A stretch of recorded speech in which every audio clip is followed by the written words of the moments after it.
যে ঘটনাটি তিনি শেয়ার করেছেন সেটি তার বন্ধুর ঘটে যাওয়া একটি ঘটনা। তার নাম সবুজ। সবুজ একটা মেয়েকে অনেক পছন্দ করত, কিন্তু মেয়েটি তাকে পছন্দ করতো না। সবুজ আসলে চেষ্টা থামায়নি। সবুজের নানা ছিল একজন কবিরাজ। উপায় একদমই যখন ছিল না, সেই কবিরাজ নানার কাছে যায়। সবুজ তার নানার কাছে গিয়ে মেয়েটির কথা সবকিছু বলে। সবুজ বলল, নানা, আমি অনেক চেষ্টা করছি, কিন্তু সে আমাকে পছন্দ করে না, তাই আমি তাকে বশে আনতে চাই, জাদু করতে চাই।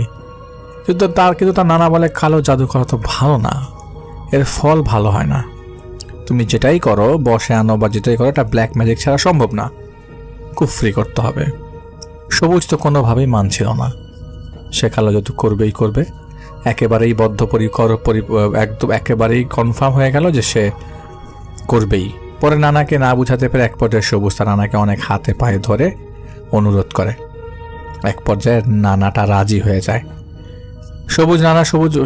সবুজকে বলে যে কয়েকটা কাজ করতে হবে, তোমার কিছু জিনিস তোমাকে সংগ্রহ করতে হবে, এটা অনেক ভয়ঙ্কর হতে পারে, তুমি কি পারবে কিনা? সবুজ বলল, আমি সব কিছুর জন্য রাজি, আমি সব পারবো, কিন্তু আমার কাজটা করে দিতে হবে। সবুজের নানা সবুজকে বলে, সবুজ, তোমার প্রথম কাজ হচ্ছে 7টা ঘাটের পানি সংগ্রহ করবা। এটা করতে হবে শনি মঙ্গলবার রাত 12টার পর। সবুজ তখন তার কথায় সম্মতি দিয়ে বলে, না, আমি পানি সংগ্রহ করে আপনার কাছে আসব। এরপর সে সেখান থেকে চলে যায় এবং যেতে যেতে সবুজের নানা পেছন থেকে ডেকে বলে, সবুজ, এখনো সময় আছে পানি আনার, সময় অনেক বিপদ হতে পারে, পিছনে কিন্তু তাকানো যাবে না, সাবধান, যখনই যেখানে যাও পেছনে তাকাবে না। সবুজ বলে, আমার কিছুই হবে না নানা, চিন্তা করো না।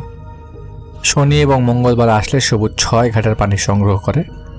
বাকি ছিল তখন 1 ঘাটের পানি। সেদিন ছিল মঙ্গলবার। সবুজ একা একা সেই ঘাটের দিকে রওনা দিলে একটা বোতল হাতে নিয়ে। যখন বোতলের পানি সংগ্রহ করা শেষ হয়ে গেল, যখন ও ফিরে আসবে, ঠিক তখন সবুজ পেছন থেকে কান্নার আওয়াজ ও হাসির শব্দ একই সাথে শুনতে পায়। ওর তখন মনে হয় ওর দাদি ডাকছে আর বলছে, সবুজ, বোতলটা রেখে যা সবুজ, এটার ফল ভালো হবে না।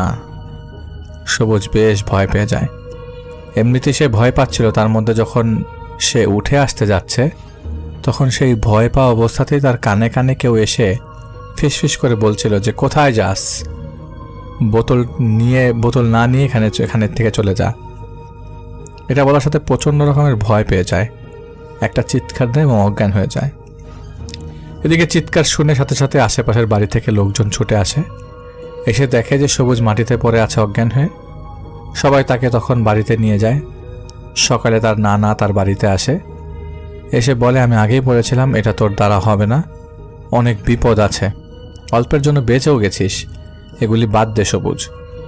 সবুজ বসা থেকে উঠে বসলো এবং নানার কাছে যেয়ে বলে যে, না, একটা কাজ নেই, কাজ হয় না, তাতে কি হয়েছে, অন্য একটা কাজ দেন। খুব জোরাজোরি করার পর যখন মোটামুটি তাকে বলা হলো ঠিক আছে দিব, তখন সবুজের নানা তাকে বলে যে, শ্মশান ঘাট থেকে মৃত মানুষকে যে লাকড়ি দিয়ে পোড়ানো হয় সেইখান থেকে কিছু কয়লা সংগ্রহ করতে হবে, তুমি পারবে সেটা? সবুজ বলল, পারবো। তখন কোনো এক শনিবার রাতে মাঝরাতে এক শ্মশান ঘাটে লাশ পোড়ানো হয়েছিল। শুক্রবারে লাশ পোড়ানো হয়েছে, সবুজ গিয়েছিল শনিবার রাতে। সবুজ যখন কয়লা সংগ্রহ করার জন্য শ্মশান ঘাটে চলে গেল, প্রথম উপলব্ধি সে করতে পারে যে মাংসের গন্ধ বেড়েছে, ফিসফিসের শব্দ বেড়েছে, ফিসফিস কথাটা বেশি বেশি হচ্ছে। চতুর্দিকে পরিবেশটা এমন যে মনে হচ্ছে বৃষ্টি আসবে, আর চারিদিক থেকে একসাথে 50 থেকে 60 জন মহিলা এবং 50 থেকে 60 জন পুরুষ যদি একসাথে কথা বলে, যেমন আওয়াজ হয় তেমন শব্দ ভেসে আসতে থাকে সবুজের কানে। তার শরীরের প্রতিটি লোম দাঁড়িয়ে যায়, ভয়ে তার হাত পা ঠান্ডা হয়ে আসে। তবুও সে ভয়ে ভয়ে একটা কয়লা হাতে নেয়। কিন্তু যখন একটা কয়লা সে হাতে নেয়, তখনই অদ্ভুত কাণ্ড হতে শুরু করে। সবুজ শুনতে পায় তার বাবা তাকে নাম ধরে ডাকছে, বলছে, এই সবুজ, কাজটা করিস না রে, রেখে যা। বাবার ভয়েসে এমন যখন ডাক শুনছিল, তখন সবুজের মনে হয় তার বাবা তো অনেকদিন আগেই মারা গেছে, তাহলে কিভাবে সে ডাকবে? এই প্রেশারটা সবুজ আর নিতে পারছিল না, তাই সে হাতে কয়লা নিয়ে সজোরে মারল একটা দৌড় আর দৌড়ানোর সাথে সাথে তার পেছন থেকে গাছপালা দুমড়ে মুচড়ে ভেঙে পড়ার শব্দ আসছিল এবং নানা ধরনের কান্নার শব্দ, হাসির শব্দ আসছিল। এবার আর সবুজ থামেনি। এত কিছু শুনেও সে শুধু দৌড়াচ্ছিল আর দৌড়াচ্ছিল। দৌড়ানোর এক পর্যায়ে সবুজ তার বাড়ির সামনে চলে আসে। তার বাড়ির সামনে আসতে একটা বড় একটা আম গাছ পড়ে। হঠাৎ সবুজের চোখ পড়ে আম গাছের উপরে। সবুজ দেখে সেখানে একটা অবয়ব দাঁড়িয়ে আছে আর তার চোখগুলো আগুনের মতো জ্বলছে। তার গলা থেকে গড় গড় গড় গড় শব্দ বেরিয়ে আসছে। সে অবয়বটা ছিল একটা নারী অবয়ব। তার চুলগুলো এতটাই লম্বা ছিল যে সেটা রাস্তার উপরে এসে পড়ছে। সবুজের চোখে চোখ পড়তেই সেই অবয়বটা সবুজের দিকে তাকিয়ে বলে, তোর সময় শেষ, কোথায় যাবি তুই? আজকেই তোর ঘাটটা মটকে দিব। এ কথা শুনে সবুজ দোয়া পড়া শুরু করে। তার মুখ থেকে সঠিক দোয়াও তখন বেরোচ্ছিল না, সে ভুলে যাচ্ছিল বারবার। একটি জায়গায় দাঁড়িয়ে আছে সবুজ এবং অপোজিটে দাঁড়িয়ে আছে সেই জিনটা। সবুজের শরীরে মনে হচ্ছে ঠান্ডা হয়ে যাচ্ছে। সে গাছ থেকে নেমে আসে জিনটা। সবুজের শরীরে আস্তে আস্তে সবুজের দিকে আসতে থাকে। তারপর আর কিছু মনে করতে পারে না সবুজ, অজ্ঞান হয়ে পড়ে যায় মাটিতে। পরদিন সকালে রাস্তা দিয়ে মানুষ বাজারে যাওয়ার সময় তাকে সেখানে পায়। সবাই সবুজকে বাড়িতে নিয়ে আসে। নেওয়ার পর যখন তার হুঁশ ফেরে তখন সে এক দৌড়ে বাড়ির পাশের নারিকেল গাছ বেয়ে গাছের উপর উঠে গেল। কি রে ভাই, এ তো নামানো যাচ্ছে না। যেই সবুজ জীবনে গাছে উঠতে পারতো না সে দৌড়ে গাছের উপর উঠে গেল। অনেক চেষ্টার পর তাকে গাছ থেকে নামানো, মানে চেষ্টা করা হচ্ছিল, গাছ থেকে সে নামে না। পরে চেষ্টা করে লাস্টে গাছ থেকে নামানো হলো। ডাক্তারের কাছে নিয়ে যাওয়া হলো। ডাক্তার কিছু ঘুমের ওষুধ দিয়েছে, কিন্তু কাজ হচ্ছিল না। তারপর অনেকে বলছে এটা অন্য সমস্যা। রাতে ঘুমের ঘরে সবুজ চিৎকার করে উঠতো আর বলতো তার মাথা নাকি কেউ কেটে নিয়ে যাচ্ছে। তোর মা যখন বলে কে নিয়ে যাচ্ছে, কে তোর মাথা নিয়ে যাচ্ছে, সে বলতো একটা ভয়ানক বুড়ি নিয়ে যাচ্ছে। সবুজের মা বুঝতে পারে এটা অন্য কোনো সমস্যা। পরে সবুজের মা সবুজের নানার কাছে মোবাইল কল দেয়। 3-4টা কল দেওয়ার পর সে কলটা রিসিভ করে সেই নানাটা। তার কাছে সবুজের মা বিস্তারিত সব বলে। তখন মোবাইলে সবুজের নানা বলে, এটা আমার দ্বারা সম্ভব না, আমি পারবো না। আসলে সবুজের নানা তার আপন নানা নয়, তার নানার বন্ধু, পরিচিত নানা ডাকে আর কি। পরদিন সকালে উঠে সবাই দেখে সবুজ ঘরে নাই। পুরো বাড়িতে কান্নাকাটি শুরু হয়। এই ঘর ওই ঘর, এই বাড়ি ওই বাড়ি খুঁজতে থাকে সবাই। এক পর্যায়ে তাকে সেই শ্মশান ঘাটে অজ্ঞান অবস্থায় পাওয়া যায়, যেখান থেকে সে কয়লা নিয়ে আসছিল। পরে সেখান থেকে তাকে উদ্ধার করে বাড়িতে নিয়ে আসে কিছু লোকজন। পরে সবুজের জ্ঞান ফিরে। সবুজের মা জিজ্ঞেস করে যে তুই ওখানে কেন গিয়েছিলি? সবুজ তখন বলে, আমি তো সেখানেই থাকি, সেখানেই চলে যাব একটু পর। কথা বলার সময় সবুজের গলায় কেমন গড় গড় গড় গড় শব্দ হচ্ছিল। সবুজের মা আর কয়েকজন মিলে এক বড় মসজিদের ইমাম সাহেবের কাছে যায়। ইমাম সাহেবের সাথে কিছু ভালো জিন থাকতো, মানুষের সবসময় সহযোগিতা করত, সাহায্য করত। সবুজের মা ইমাম সাহেবকে সব কিছু বলেন যে এরকম ঘটনা, আমার ছেলেটা রাতের বেলায় এই কাণ্ড ঘটিয়েছে। এক পর্যায়ে ইমাম সাহেব বলে, আমি আপনার বাড়ি যাব, সবুজকে দেখব, তারপর বলবো কি হয়েছে। ঠিক শনিবার রাতে এরকম মাগরিবের নামাজের পর সবুজের বাড়িতে সেই ইমাম সাহেব আসে। এসে চতুর্দিকে তাকাতে থাকে। সে গাছের দিকে তাকিয়ে আম গাছে আস্তে আস্তে করে কি যেন বলছে ইমাম সাহেব।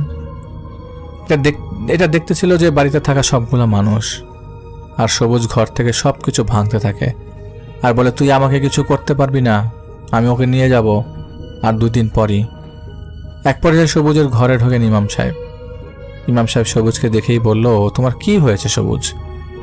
সবুজ বলে, এখান থেকে চলে যা, তুই আমাকে কিছুই করতে পারবি না, আমি ওকে নিয়ে যাবো আর মাত্র 2 দিন। ইমাম সাহেব বলল, তুই সবুজকে কিছুই করতে পারবি না, আল্লাহ যদি না চায়। ইমাম সাহেবকে চারিদিকে একটা সার্কেল করতে লাগলেন, মোমবাতি ধরলেন আর সবুজের মাকে বলেন, 2 জন পুরুষ মানুষ রুমে আসেন যারা সবুজকে ধরে রাখবে, আপনারা মহিলারা রুম থেকে বাইরে যান। সবুজকে তারা সেখানে আনা হলো। অনেক সময় ধরে ইমাম সাহেব হুজুর চোখ বন্ধ করে কিছু একটা পড়েছে। হঠাৎ সবুজের কণ্ঠ থেকে মেয়েলি কণ্ঠ আসতে শুরু করলো আর বলে, ইমাম তুই চলে যা যদি তোর ভালো চাস। ওই পাড়াপাড়ি ধস্তাধস্তি করছে এরই মধ্যে। এভাবেই তার কথা কাটাকাটি করতে থাকে। এক পর্যায়ে এই দুষ্টু জিন যেটা ছিল ইমাম সাহেবের কাছে সব কিছু বলে। আসলে তার নানা সবুজকে দিয়ে তার সিদ্ধি লাভ করেছিল আরও বলে জিনটা তাকে শ্মশান ঘাট থেকে ধরেছে, তাকে তার অনেক ভালো লেগেছে। জিনটা তাকে মানে সবুজকে শ্মশান ঘাট থেকে ধরেছে এবং সে তাকে নিয়ে যাবে। ইমাম সাহেব অনেক রিকোয়েস্ট করার পর সেই জিন বলে আমি চলে যাব, ঠিক আছে আসবো না, কিছু জিনিস দিতে হবে, সেগুলি দিয়ে দিল। সেটাও আবার মঙ্গলবার রাতে সন্ধ্যার পর সে একটা জায়গায় রেখে আসতে হবে। ইমাম সাহেব বলে দিয়ে দেবো তোকে, যা এখন ভাগ এখান থেকে। পরে জিনের কথা মতো সেই সব জায়গায় সে জায়গায় জিনিসগুলো রেখে আসা হয়। তো আস্তে আস্তে পরে সবুজ সুস্থ হয়, কিন্তু এটার পরে তাকে অনেক কিছু বেঁচে চলতে হয়েছে। সেই নানার সাথে সে পরে কন্ট্যাক্ট করেনি। কালো জাদু কখনো ভালো কিছু বয়ে নিয়ে আসে না এবং সেটা আপনার দিকেই কখনো বুমেরাং হয়ে ফিরে আসতে পারে। এটা ছিল ঘটনা।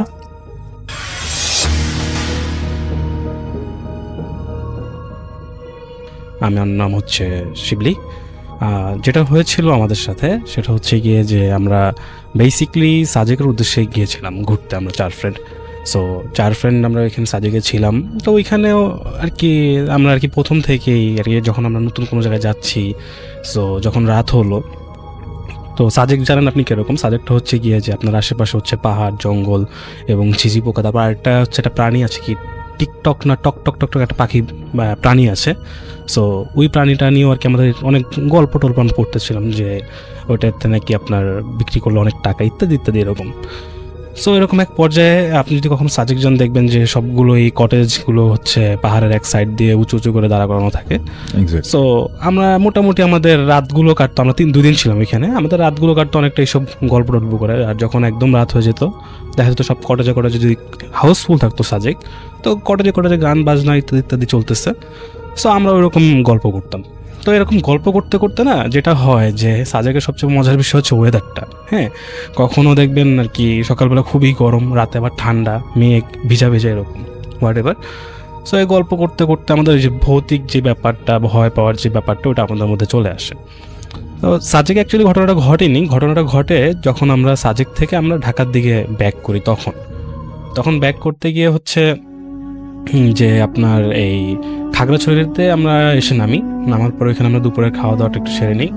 তো হঠাৎ করে আমরা ফ্রেন্ডরা মিলে প্ল্যান করলাম যে আচ্ছা ঠিক আছে, আমরা যেহেতু এদিকটায় আসছি তো এক কাজ করি, রাঙামাটিতে গেলে কেমন হয়। তো আমরা তখন ওইখানে কথাবার্তা বলতেছি যে না এরকম রাঙামাটিতে এখন সিজন না, তখন চাষের সিজন ছিল না, বর্ষা ছিল না, সো পানিগুলোও ঘোলা ছিল। সো যাই হোক, তো এখন আসছি যখন কাছেই, অল্প কিছু টাকা হলে বা সবাই যদি একমত হই আমরা ওখানে যেতেই পারি। তো যে ভাবা সেই কাজ, আমরা যাব। তো আমরা যখন যাব তখনই গিয়ে যেটা হলো যে আমাদের বাস যেটা ওটা হচ্ছে অলরেডি 5 মিনিট আগে ছেড়ে চলে গেছে। আচ্ছা, মানে you miss the bus. We miss the bus actually, কারণ আমরা তো রেডি ছিলাম না যে আমরা আসলে রাঙামাটি যাবো কি যাবো না। তো এরকম করতে করতে যেটা হলো, তো আমরা আশেপাশে কথা বললাম যে রাঙামাটি যাওয়ার উপায় কি এখন ইত্যাদি ইত্যাদি। তো প্রথমে আমাদেরকে হচ্ছে স্কুটার টাইপের অর্থাৎ সিএনজি টাইপের যে ইয়েগুলো আছে বাইরে আর কি, এখন ওই ট্রু স্টক ইঞ্জিন ওইগুলো এখনও আছে। সো আমাদেরকে একজন বললো ভাই আপনি এগুলো করে যাইতে পারবেন, কতক্ষণ সময় লাগবে? এই 4-5 ঘন্টা সর্বোচ্চ আর কি, স্লো যাবে তো ইত্যাদি ইত্যাদি অনেক কিছু বুঝাইলো আমাদেরকে। কারণ আমরাও ওই এলাকায় নতুন, তো আমরা চিন্তা করলাম যে ঠিক আছে যাওয়া যায়, কোনো সমস্যা নেই। সো যেতে যেতে আমরা এরকম 2টা অলরেডি চেঞ্জ করি, ওদের আপনার কি বলে এরিয়া ভাগ করা থাকে। তো 3rd নাম্বারটা গিয়ে যখন আমরা যাই, 3rd নাম্বারটা গিয়ে হচ্ছে এরকম আমরা যখন নেই, অর্থাৎ প্রায় কটা বাজে তখন আপনার হচ্ছে বিকাল গড়িয়ে সন্ধ্যা হয়ে আসতেছে এরকম একটা পর্যায়ে, প্লাস তখন গুড়ি বৃষ্টি, ওয়েদারটা হলে গুড়ি বৃষ্টি পড়তেছে। তো ভালো, তো বরাবরের মতোই আমাদের সাথে মোবাইল, টাকা পয়সা অনেক কিছু ছিল, কারণ আমরা একটু ভীত ছিলাম যে কোথায় যাচ্ছি কী করতেছি। আর কোনো এটা হচ্ছে মেজর রোড না, হ্যাঁ, গ্রামের ভিতরে যেরকম এলাকার ভিতরে যেরকম রোড থাকে ওই রকম রাস্তা দিয়ে, মাটির রাস্তা, ইটার রাস্তা এরকম দিয়ে যাচ্ছে। তো আমরা একটু ভীত এইভাবে বেসিকলি আর কি, আমাদের সাথে অনেক কিছু কোথায় যাব। তো এরকম করতে করতে পরে আমরা একটা স্ট্যান্ডে গিয়ে নামলাম। স্ট্যান্ডটা দেখে একটু অদ্ভুত লাগছে, এরকম যে কী ব্যাপার আর কি, স্ট্যান্ডটা এরকম কেন?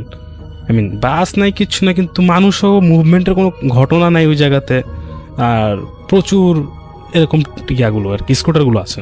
আচ্ছা, মানে স্ট্যান্ডটা বেসিক্যালি যে বাস স্ট্যান্ড ছিল, কিন্তু সেখানে কোনো বাস ছিল না।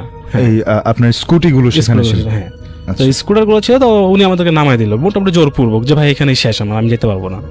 কি ব্যাপার আজব আর কি, 4টা ইয়া চেঞ্জ করলাম আর কি। এখন আমরা ওর ম্যাপ বের করে দেখলাম যে না, আমরা রাঙামাটির ধারে কাছেও ঘেসি নেই, অলরেডি আমরা ওইখানেই আছি।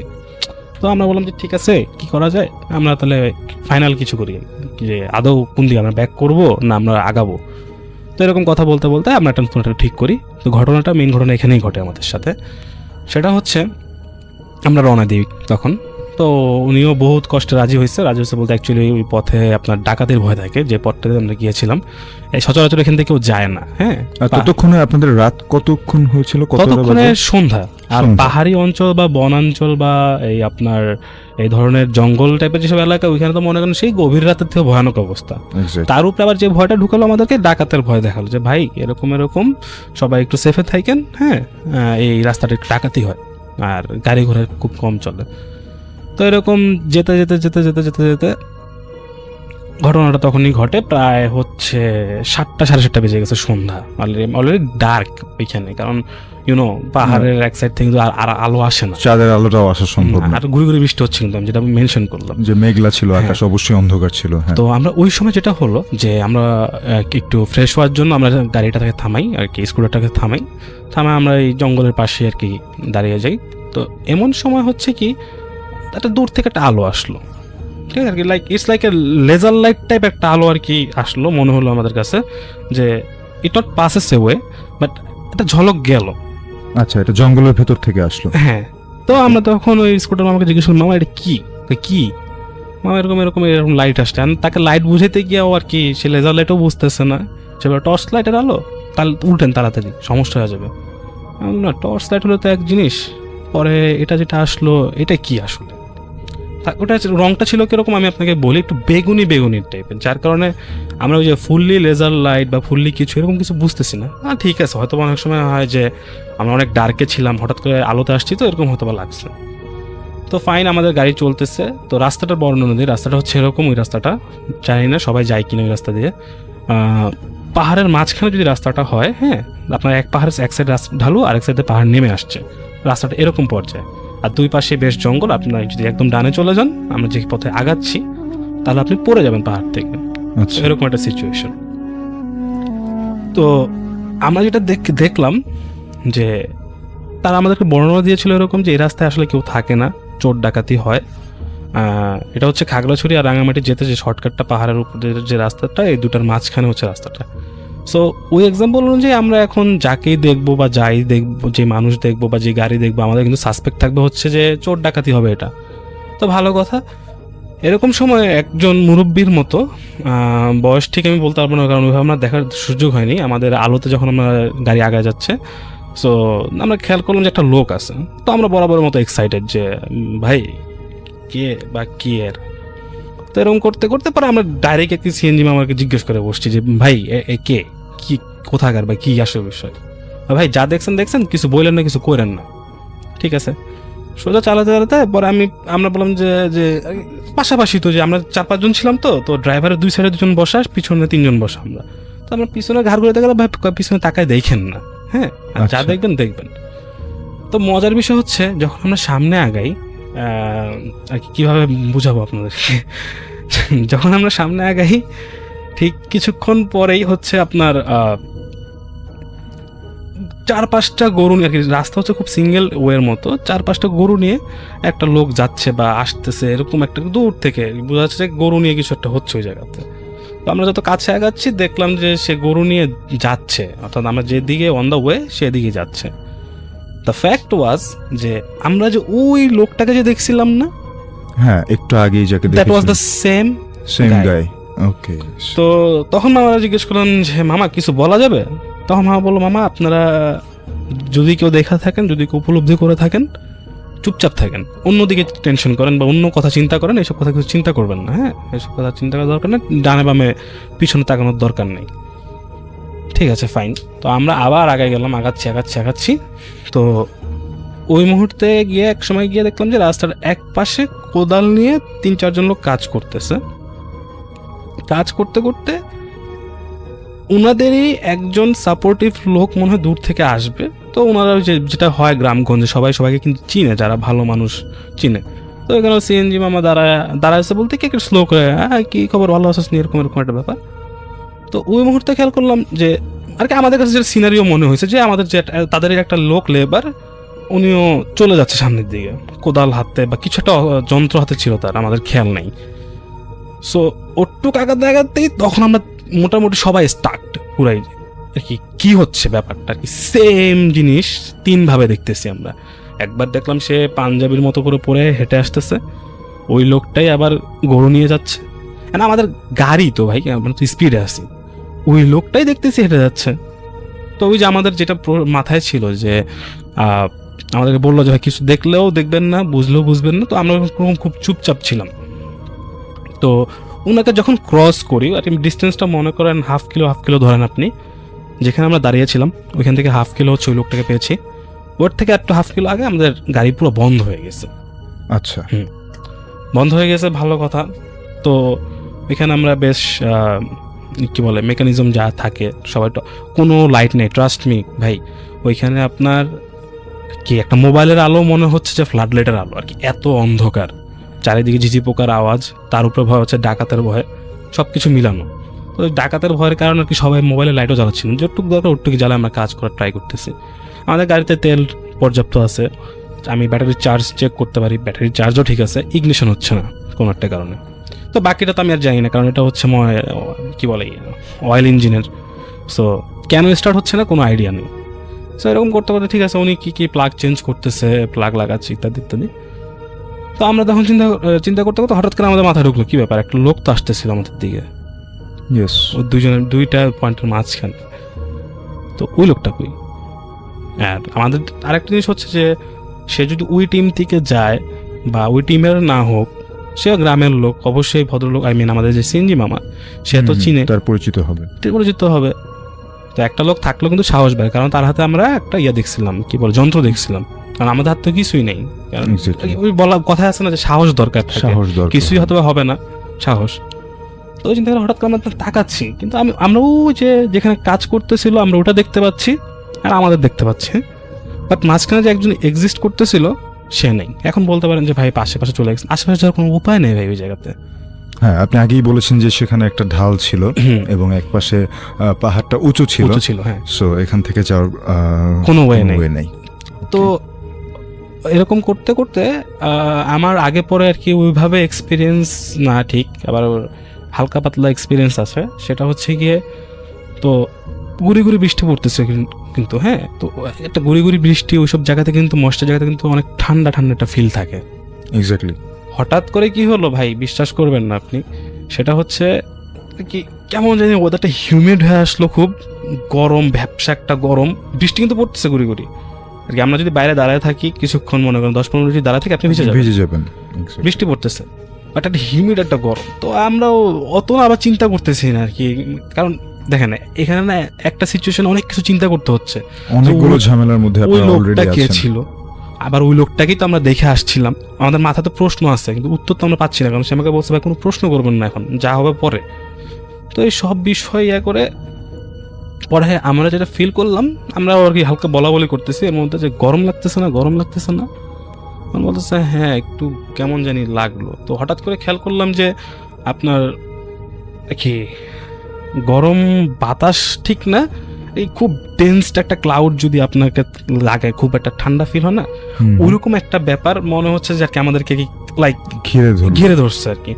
এই কোন মুভিতে জানি দেখা যায়, ব্যাটেলশিপ মুভিতে যেমন দেখায় না, পুরোটা সার্কুলার হয়ে যায় আর কি। আমাদের কাছে আমরা পরে কথা বলছিলাম যখন, তখন আমি এটা শুনতে পারছি, সবারই আমাদের এরকম মনে হচ্ছে যে আমরা আর কি এমন একটা গ্লাসের কেজের মতো একটা জায়গায় আটকাই গেছি। আমি সবাইকে দেখতে পাচ্ছি, সবাই আমাদেরকে দেখতে পাচ্ছে, সরি আমরা সবাইকে দেখতে পাচ্ছি, হয়তো কেউ আমাদেরকে দেখতে পাচ্ছে না, আমাদের শুনতে পাচ্ছে না। কারণ একটা জিনিস খেয়াল করেন, যে লোকগুলোর সাথে আমরা কথা বলে আসছি, আমাদের যেখানে গাড়িটা বন্ধ হয়েছে, তারা তো অলরেডি আমাদেরকে আইডেন্টিফাই করতেছে বা করতে পারার কথা যে কি ব্যাপার, তোদের কি হয়েছে, হ্যাঁ খুব ইজিলি কিন্তু কোনো সাউন্ড আসতেছে না, বা আমরাও ওনাদের সাথে যোগাযোগ করার কোনো ট্রাইও করতে পারতেছি না। আর আমরা তো গেস্ট ওইখানে, আমরা তো নতুন, আমরা তো ডাক দিব না কি করবো কিছুই বুঝতেছি না।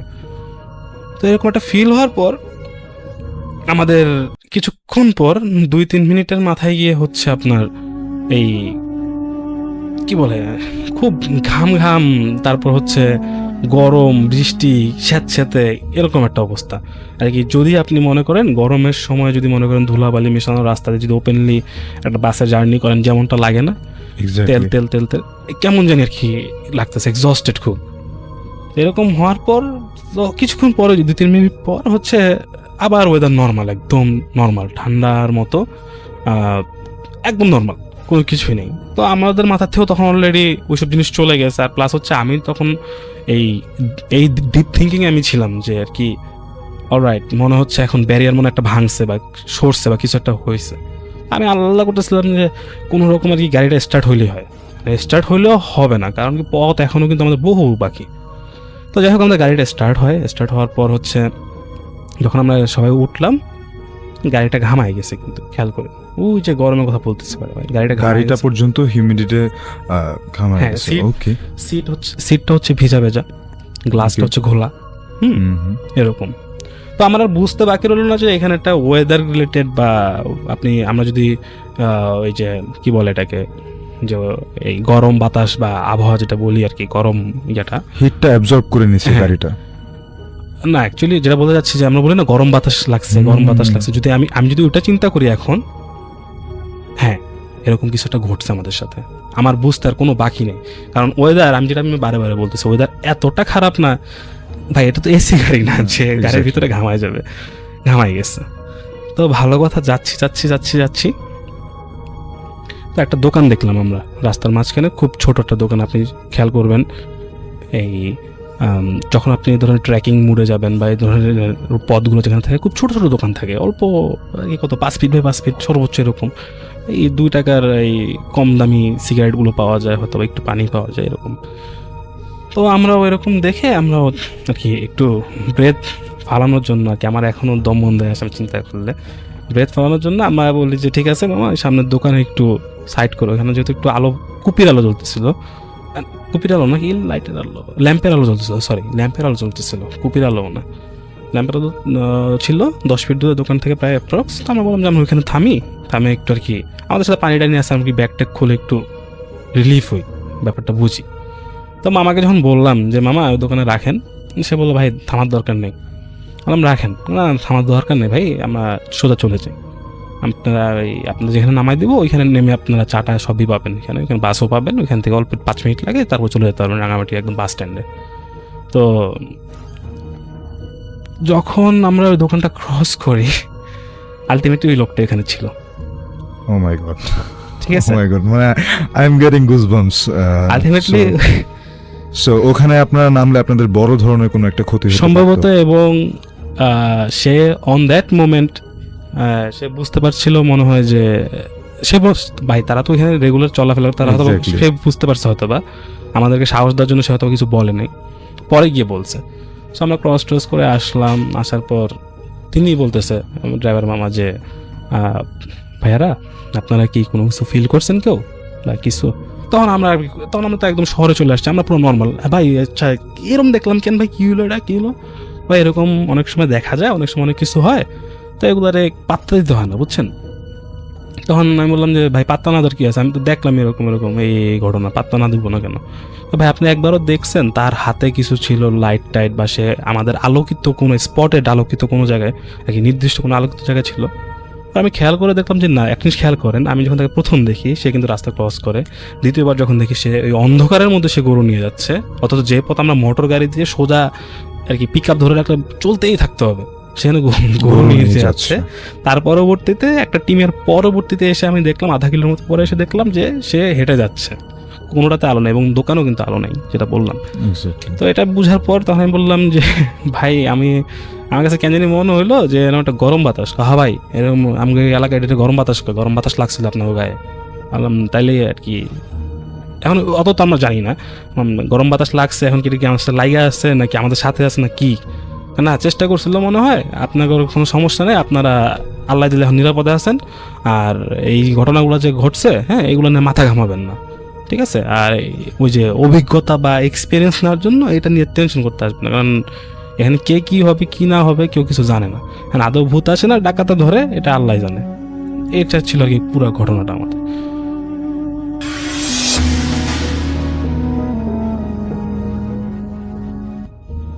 আসসালামু আলাইকুম ভাইয়া, কেমন আছেন? ভাইয়া, মানুষ সাধারণত রাতের বেলা রাস্তা হারায়, কিন্তু যদি এমন কিছু হয় যে আপনি নিজের বাড়ির ভেতরেই পথ হারিয়ে ফেলেন, এরকম একটা ঘটনা পাঠিয়েছেন একজন ইলেকট্রিশিয়ান ভাই, যিনি একটা পুরনো জমিদার বাড়িতে কাজ করতে গিয়ে এমন কিছু দেখেছিলেন যা আজও তাকে ঠিকঠাক ঘুমাতে দেয় না। এই গল্পটা শুধু ভূতের গল্প না, এটা একটা বাড়ির গল্প, যে বাড়ি মানুষকে ভেতরে নেয় কিন্তু সবাইকে সহজে সেই বাড়ি থেকে বের হতে দেয় না। লাইট একটু কমিয়ে বসুন, কারণ আজকের গল্পটা শুরু হবে একটা দরজা দিয়ে, আর শেষ হবে এমন এক জায়গায় যেখানে কেউ ফিরে আসতে চায় না। আজকের ঘটনা পাঠিয়েছেন সিরাজ ভাই, কিশোরগঞ্জ থেকে। এই ঘটনা 2022 সালের ঘটনা। তিনি ঠিক যেভাবে লিখেছেন আমি সেভাবে পড়ার চেষ্টা করব। তিনি লিখেছেন, আমি তখন পেশায় ইলেকট্রিশিয়ান ছিলাম। বিভিন্ন পুরনো বাড়ি, অফিস, দোকানের লাইট ঠিক করাই আমার কাজ ছিল। একদিন দুপুরবেলা আমার কাছে ফোন আসে। একজন লোক বলে, একটা পুরনো জমিদার বাড়িতে নতুন রিসোর্ট করার কাজ চলছে, বাড়ির ভিতরের সমস্ত লাইন ঠিক করতে হবে, পারিশ্রমিকও ভালোই দেওয়া হবে, আপনি কি রাজি আছেন? আমিও নির্দ্বিধায় রাজি হয়ে গেলাম। পরদিন বিকেলে সেখানে পৌঁছালাম। পৌঁছানোর পরে যখন আমি প্রথমবার দেখলাম বাড়িটা, একটু অদ্ভুত মনে হলো। বিশাল এলাকা, চারপাশে সব বড় বড় গাছ, পুরনো লাল ইটের দেয়াল, অনেক জায়গায় ভাঙ্গাও আছে। দূর থেকে সেই বাড়িকে দেখে মনে হচ্ছে যেন বহু বছর ধরে কেউ এখানে বসবাস করে না। কিন্তু আশ্চর্যের বিষয় হলো, ভিতরে কাজ চলছে। 2-3 জন শ্রমিক, একজন কেয়ারটেকার, আর সেই লোক যে আমাকে গতকালকে ফোন করেছিল। লোকটার নাম ছিল নাসির সাহেব। তো নাসির সাহেব আমাকে নিয়ে ভিতরে ঢুকলো এবং হাঁটতে হাঁটতে বলল, আপনাকে একটা কথা আগেই বলে রাখি ভাই। আমি হেসে বললাম, হ্যাঁ বলেন, সমস্যা নেই। সে একটু থেমে বলল যে পশ্চিম পাশের করিডোরে যাবেন না। আমি অবাক হলাম, কেন? সে উত্তর দিল, না, শুধু বলল যে ওই পাশে কাজ বন্ধ। আমি বেশি কিছু ভাবলাম না, কাজ শুরু করলাম। বাড়ির ভেতরটা অদ্ভুত সুন্দর ছিল। উঁচু ছাদ, বড় বড় জানালা এবং দেয়ালে ছিল পুরনো কিছু ছবি। কিন্তু পুরো জায়গায় একটা স্যাঁতস্যাঁতে গন্ধ ছিল, যেন পুরনো কাপড় আর মাটির গন্ধ মিশে আছে। তো বিকেলের দিকে হঠাৎ করেই বৃষ্টি শুরু হয়, আকাশও কালো হয়ে ওঠে। কাজ করতে করতে প্রায় সন্ধ্যা হয়ে যায়। নাসির এসে বলে, আজ আর বের হওয়া যাবে না, রাস্তাও খারাপ, আজকে রাতটা আপনি এখানেই থেকে যান। আমি প্রথমে রাজি হইনি, কিন্তু বাইরে এত বৃষ্টি যে ফিরতে কষ্ট হতো, তাই আমি তার কথা মতো এই বাড়িতেই থেকে গেলাম। রাত 9টার দিকে সবাই খাওয়া শেষ করলাম। শ্রমিকরা নিচতলায় একটা রুমে ঘুমাতে গেল। আমাকে দেওয়া হলো দোতলার একটা ঘর।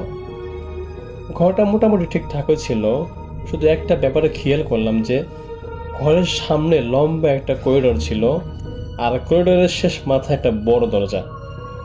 যদিও সেখানে তালা দেওয়া আছে, পুরনো কালো দরজা। ঘুমানোর আগে কেয়ারটেকার এসে বলল, রাতে যদি শব্দ শোনেন তো দরজা খুলবেন না।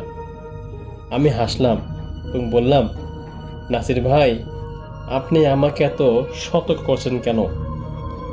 লোকটা আমার চোখের দিকে তাকালো, তারপর খুব আস্তে করেই বলল যে, ভাই, আসলে সমস্ত দরজা সব মানুষের জন্য নয়। রাত তখন প্রায় 1টা বেজে গেছে। হঠাৎ আমার ঘুম ভেঙে গেল, কারণ করিডোর দিয়ে কেউ যেন হাঁটছে ধাপ ধাপ করে। প্রথমে ভাবলাম শ্রমিকদের কেউ হবে হয়তো, কিন্তু শব্দটা এত অদ্ভুত এবং ধীরে ধীরে ভারী হয়ে যাচ্ছে, যেন ভেজা পায়ে কেউ হাঁটছে। আমি উঠে দরজার কাছে গেলাম। শব্দটা করিডোর দিক থেকে আসছে, সেই তালাবদ্ধ দরজা থেকে আসছে। তারপর একটা শব্দ হলো কিচ করে, যেন দরজাটা খুলছে।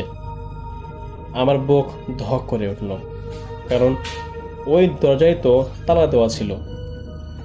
আমি দরজার ছোট ফাঁক দিয়ে তাকালাম, আর তখন আমি যা দেখলাম তা দেখার পর আমার পুরো শরীর ঠান্ডা হয়ে গেল। আমি দেখলাম যে করিডোরের মধ্যে একজন দাঁড়িয়ে আছে, লম্বা মানুষ, সাদা ধুতি এবং মাথা নিচু করে দাঁড়িয়ে আছে। সে ঠিক দরজার সামনে দাঁড়িয়ে আছে। আমি ভাবলাম হয়তো কেয়ারটেকার হবে, ডাকতে যাব, ঠিক তখনই সে ধীরে ধীরে মাথাটা উপর দিকে তুলল।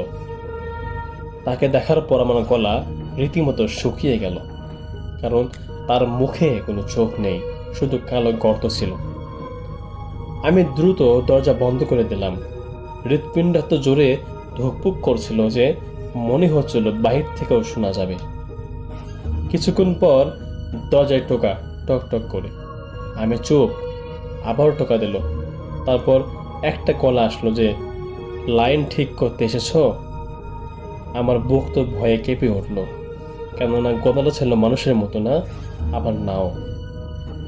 আমি কোনো উত্তর দিলাম না, কিন্তু কয়েক সেকেন্ড পর যা শুনলাম তা আমি এখনো ভুলতে পারিনি। কথাটা এবার বলল, দরজা খোলো, আমি এই বাড়ির মালিক। তারপর নিস্তব্ধতা অনেকক্ষণ থেকে। আমি ভাবলাম হয়তো সব শেষ হয়ে গেছে। ঠিক তখন ঘরের ভেতর থেকে আরেকটা শব্দ হলো, খুটখুট করে, আলমারির ভেতরে।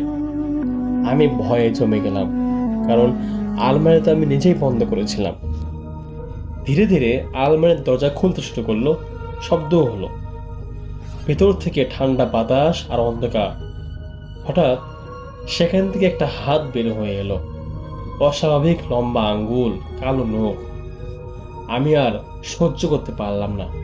দরজা খুলে দৌড় দিলাম করিডোরের দিকে, কিন্তু বাইরে বের হয়ে বুঝলাম কিছু একটা ভুল। করিডোরটা বদলে গেছে। যেদিক দিয়ে এসেছিলাম ঠিক সেদিকে আর সিঁড়ি নেই, শুধু লম্বা করিডোর ছিল। একটা পর একটা দরজা ছিল, সিঁড়ি ছিল না।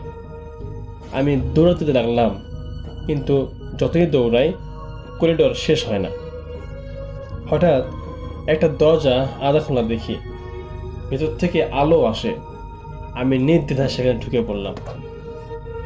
রুমে ঢুকেই থেমে গেলাম, কারণ এটা একটা পুরনো সময়ের ঘর। মোমবাতি জ্বলছে, পুরনো আসবাব, আর মাঝখানে কয়েকজন মানুষ দাঁড়িয়ে আছে। তারা সবাই আমাকে দেখছিল, কিন্তু কেউ কথা বলছে না। একজন বৃদ্ধ সামনে গিয়ে এলো, জমিদারের পোশাক পরে। সে বলল, নতুন লোক এসছো? আমি কাপা গলায় বললাম, আমি এখান থেকে বের হতে চাই। বৃদ্ধা হাসলো, এবং সে ছিল অদ্ভুত হাসি। তিনি বলল, এখান থেকে তো সবাই বের হতে চায়। তারপর আমি দেখলাম ঘরের এক কোণে দাঁড়িয়ে আছে সেই চোখহীন মানুষটা।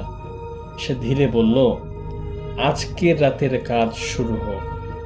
হঠাৎ করেই পুরো ঘর অন্ধকার হয়ে গেল। চারপাশে মানুষের ফিস ফিস, থাকো থাকো এমন শব্দ। আমি প্রাণপণে কালিমা পড়তে লাগলাম। দৌড়ে বেরিয়ে এলাম। এরপর কি হয়েছিল আমি ঠিক পুরোটা মনে করতে পারছি না। সকালে জ্ঞান ফিরল বাড়ির বাইরে, কাদায় পড়েছিলাম। শ্রমিকরাও আমাকে ঘিরে দাঁড়িয়ে আছে।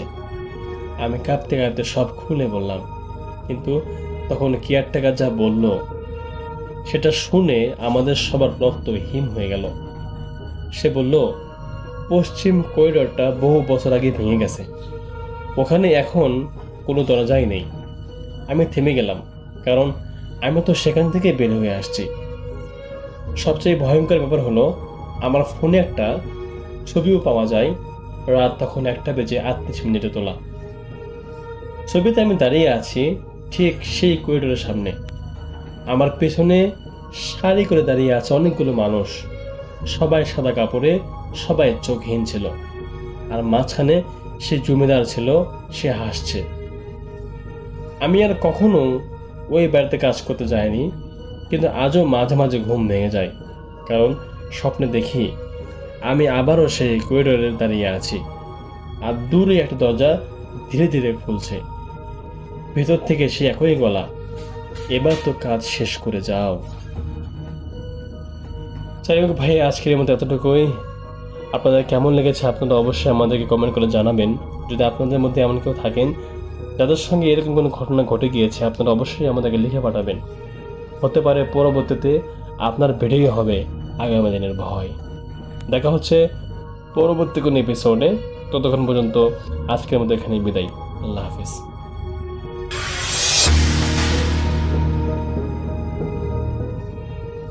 তো সাব্বির পেশায় একজন কনস্ট্রাকশন কন্ট্রাক্টর, মানে তাদের পারিবারিক ব্যবসা, তারা বাড়িঘর বিল্ডিং নির্মাণ করেন।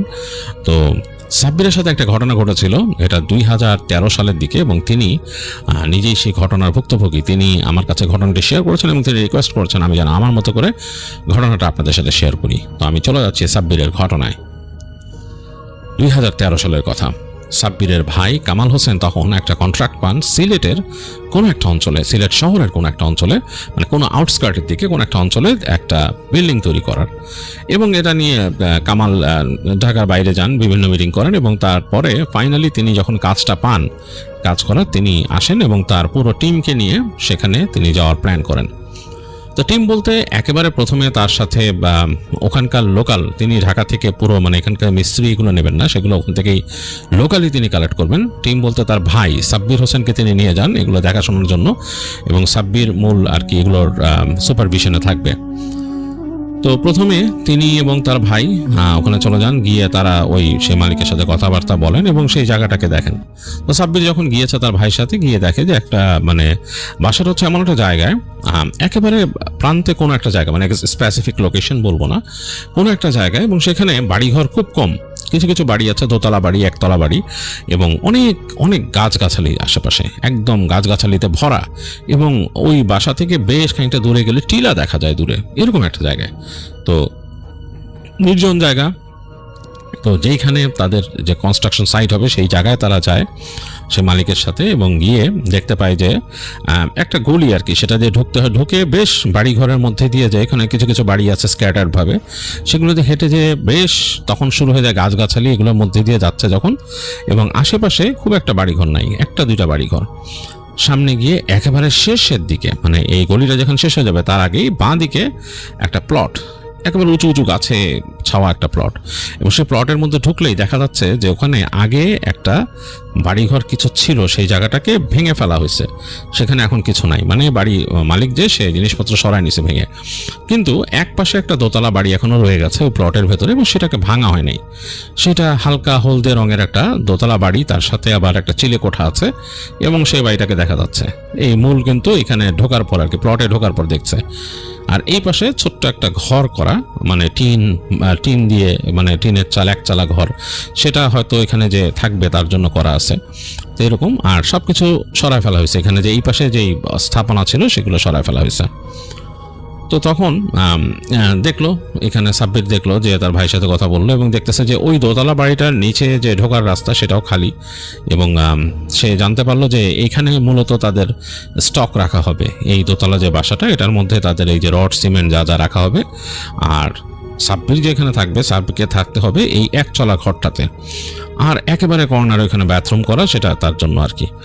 এতটুকুই হচ্ছে এখানকার ফ্যাসিলিটিস, এখানে সাব্বিরকে থাকতে হবে। তারপরে তাকে দেখালো হেঁটে নিয়ে আশেপাশে এই অঞ্চলগুলো গাছগাছালিতে ভরা, দূরে দেখা যায় একটা উঁচু বিল্ডিং, এবং সেই উঁচু বিল্ডিংটা বেশ উঁচু, অনেকগুলো তালা হবে, মানে স্পেসিফিক কত তালা সেটা বলে নেই, বেশ উঁচু একটা বিল্ডিং। তো জায়গাটা দেখার পরে মালিক কথাবার্তা বলে ওই দিন চলে যাবে, এবং কামাল আছে ওই দিন সাব্বিরের সাথে, কারণ ভাইকে বুঝাই দিয়ে যেতে হবে। তো বলতেছে যে দিনে রাতের বেলা তাদের সাথে কোনো এখন মিস্ত্রি কেউ আসবে না, তারা এখানে থাকবে। আর মালিক বলে গেল যে এখানে কিন্তু রাত্রেবেলা কিছু খাওয়ার ব্যবস্থা করা যাবে না, হ্যাঁ সমস্যা আছে এখানে, নিষেধ রাতের বেলা খাওয়ার ব্যবস্থা, তোমাদের যেই থাকো এখানে তোমাদের খাওয়া খেয়ে আসতে হবে শহর থেকে, এবং এসে বা বাইরে থেকে খেয়ে তারপর এখানে এসে ঢুকতে হবে, এখানে খাওয়া দাওয়ার কিছু করা যাবে না। তো কামাল তখন বলছিল, কামাল হোসেন বলছিল যে কেন আমি যদি এখানে একটা তাকে কেরোসিনের চুলা বা কিছু ব্যবস্থা করে দিই তো সে তো এখানে কিছু করতে পারবে রান্না বাড়া। বলে না এখানে রান্না বাড়া করা যাবে না। বলে কেন, বাসা থাকলে করতেন না? তখন মালিকটা একটু রাগ করে উঠছে, বলছে মানা করছি যে এখানে রাতে রান্না বাড়া নিষেধ, করো না, সমস্যা আছে এই। আর এখানে দোয়া কালাম পড়তে হবে সন্ধ্যার সময়। তিনি বললেন যে এখানে আগরবাতি জ্বালাইতে হবে, যে দোয়া কালাম পড়ে থাকতে হবে। তো কামাল হোসেন বললো যে হ্যাঁ এটা তো অনেক জায়গায় থাকে। বলে হ্যাঁ না আমি বলছি যেটা এটা শুনো, না মানতে হবে কিন্তু। তো ঠিক আছে বলে মালিক চলে গেল। কামাল বললো যে আজকে তো আমি তোর সাথে আসি। ছোট ভাইরা বললো কালকের থেকে কিন্তু তোর একা থাকতে হবে এখানে। তো ঘরে গেল দুই ভাই, যে বসলো গল্প গুজব করলো। এক সময় দেখা গেছে খুব ক্লান্ত ছিল, কামাল ঘুমায় যায়, মানে একেবারে সন্ধ্যার পরপরই সে শুয়ে পড়ে। কিন্তু সাব্বিরের ঘুম আসতেছিল না, সে অনেকক্ষণ বসে থাকলো। তারপর সে একটা চেয়ার ছিল, ফোল্ডিং চেয়ার, এটা নিয়ে বাইরে গেল, যে ওই তাদের যে মূল কম্পাউন্ডটা, ওই কম্পাউন্ডটা মানে যেই জায়গায় তাদের মূল যেখানে কাজ করবে ওইখানে চেয়ার রেখে খোলা জায়গায় বসে আছে সে। তাকায় দেখতেছে 2 তলা বাড়িটার দিকে, এবং আকাশে হালকা চাঁদনি রাতের আলো পড়ছে সেই বিল্ডিংটার উপর। হলদেটে বিল্ডিং, রং খসে গেছে অনেক জায়গায়, কেমন একটা ধূসর, এবং পাশে নারকেল গাছ আছে উঁচু, সেই নারকেল গাছের পাতাগুলো নড়তেছে, অন্যরকম একটা পরিবেশ। আর কোনো সারা শব্দ নাই এই জায়গায়, মানে ওই রাস্তায় দূরে যে শহরের রাস্তার যে সারা শব্দ এগুলো কিছুই আসে না। তো সাব্বির একটু ঝিমায় যাচ্ছে, তার মনে হলো যে কি অবস্থা, মানে কেমনটা খালি জায়গা, এখানে আমি কেমনে থাকবো? এখন তো তাও ভাই আছে, ভাই ঘুমাইতেছে, মানে বুঝতেছি যে সাথে একজন আছে, আমি তো কেউ থাকবে না, আমি একা একা রাত্রে থাকবো, মিস্ত্রিরা সকালে আসবে, এসে কাজে হাত দিবে। যাই হোক অনেকক্ষণ বসে আছে সে। তো ঘরের আর এবং এই পুরো কম্পাউন্ডের মধ্যে মাত্র একটা ছোট বাল্ব জ্বলতেছে, এবং সেই লাল বাতি আর কি, ফিলামেন্টের বাল্ব জ্বলতেছে কোনায়, সেটাতে হালকা আলো হচ্ছে এখানে। তো রাত্রেবেলা একটা জিনিস চোখে পড়লো সাব্বিরের, যে সামনে তাদের যে এই বিল্ডিং থেকে সোজা গেলে ওই পাশে কতগুলো বাড়ি পড়ে, উঁচু একটা বিল্ডিং আছে বেশ খানিকটা দূরে, কিন্তু তো বিল্ডিংটা শুধু উঁচু বলে এখান থেকে দেখা যায়। দেখতেছে সেই বিল্ডিংটা এত উঁচু বিল্ডিং, উপরের দিকে কোনো ফ্ল্যাটে লাইট জ্বলতেছে না, মানে একেবারে বাতি বুতি বন্ধ উপরের দিকে, মানে মোটামুটি প্রায় 2 অংশ পর্যন্ত বাতি জ্বলতেছে, তৃতীয় অংশে অনেকগুলো ফ্ল্যাটের কোনো বাতি বুতি নেই। একটু অবাক হলো সাব্বির, যে এখানে মানুষ থাকে না। যাই হোক, মানে কোনো মানুষ থাকলে তো বাতি বুতি জ্বলবে, কিছুই জ্বলে না। তো সাব্বির দেখতে দেখতে হেঁটে চলে গেল দরজার সামনে, তাদের যে মূল প্লটের যে গেটটা, গেটের কাছে। তো গেটে গিয়ে সে তাকাচ্ছে, রাস্তা একদম নির্জন রাস্তা, এবং রাস্তার মধ্যে কোনো এখানে বাতি নাই, একেবারে রাস্তার সোজা, মানে যেখান থেকে ঢুকছে গলিটা সেই মাথায় একটা ল্যাম্পপোস্ট আছে, সেইটার হালকা আলো মানে জ্বলতেছে। তো সাব্বির ডানে বামে তাকাইলো, তো বাঁয়ে তাকায় দেখতেছে যে এই রাস্তাটা শেষ মাথায় চলে গেছে একদম, ওখান দিয়ে একদম মানে অন্ধকার হয়ে, ওখানে আর মানে কোনো লাইট কিছুই নেই, আকাশের আলো হালকা পড়ছে এরকম। এই সময় সাব্বিরের কাছে মনে হলো ডান দিকে, যেখানে যেই দিক থেকে আর কি রাস্তার দিক থেকে আসছে, ওইখানে মনে হলো কেমন একটা শব্দ হচ্ছে, মানে কেউ যদি পায়ে কোনো বা স্যান্ডেল বা কিছু পরে মানে আসে, একটা টপ টপ টপ সাউন্ড হয় সেটা। তো সে তাকায় দেখতেছে যে ল্যাম্পপোস্টের আলো হালকা পড়ছে, এর মধ্যে সে দেখতেছে একটা মনে হচ্ছে বয়স্ক মহিলা, মানে বয়স্ক মহিলা হবে কারণ পূজা হয়ে গেছে, সে আসতেছে, এবং তার হাতে একটা লাঠি। এই লাঠিটা দিয়ে যে সে মাটিতে রাখতেছে, খট করে শব্দ হচ্ছে, তার পা চলা শব্দটাও হচ্ছে মাটিতে, কারণ নির্জনতা চারিদিকে, ঝিঝি পোকার ডাক এই সেই।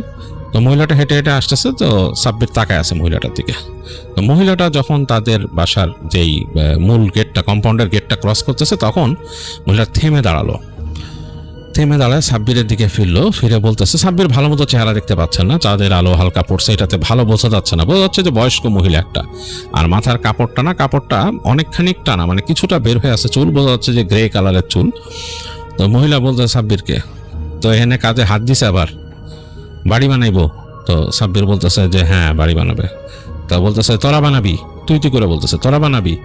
সাব্বির একটু থতমত খাইছে, সাধারণত তাকে শহরে এরকম তুই করে বলে না। তো সে বলছে হ্যাঁ আমরা বানাবো। অনেক চেষ্টা করছে, অনেকে পারে নাই, তোরা আবার বাড়ি বানাবি এখানে, দেখিস কি হয় বলে মহিলা আবার হাঁটা ধরলো। তো সাব্বির বলতেছে কি হয়েছে খালা, কই যান আপনি, কি হয়েছে, কি মানে এনে কি বাড়ি বানাইতে পারবো না কেন, কি হয়েছে? সাব্বির একটু কিউরিয়াসিটি লাগলো, কি বললো মহিলাটা? তো মহিলা বলে দেখিস বলে হাঁটতেছে মহিলা। তো সাব্বির ওই মহিলার পিছে একটু হাঁটলো, সামনে গেল, মহিলা কই যাবে, আপনার আগে দেই। তো বলে না লাগতো না, যা, তাই বলে যা, এই বলে মহিলা হাইটে চলে যাচ্ছে ওইদিকে অন্ধকারের দিকে। তো তো সাব্বির আর কিছু বললো না, সাব্বির জাস্ট হেঁটে চলে আসলো, আবার এসে তার প্লটে ঢুকলো, ঢুকে চিন্তা করলো যে এখন এখানে বসে থাকার আসলে কোনো মানে নেই, চলে যাই ঘরে যাই, যে ঘুম দিই। তো সে আজ থেকে চেয়ারটা এনে ঘুমায় গেল, তো মানে রেখে ভাইয়ের পাশে শুয়ে পড়লো। তো অনেকক্ষণ ঘুমাইছে সাব্বির, হঠাৎ করে তার ঘুম ভাঙছে, মনে হচ্ছে যে বেশ শব্দ, মনে হচ্ছে মানুষজনের শব্দ করতেছে, কারা মানে এখানে গলার শব্দ, কণ্ঠের শব্দ হচ্ছে। সে ঘুমের মধ্যে থেকে ভাবতেছে এখানে কি মিস্ত্রিরা চলে আসছে, কাজ ধরে বসছে।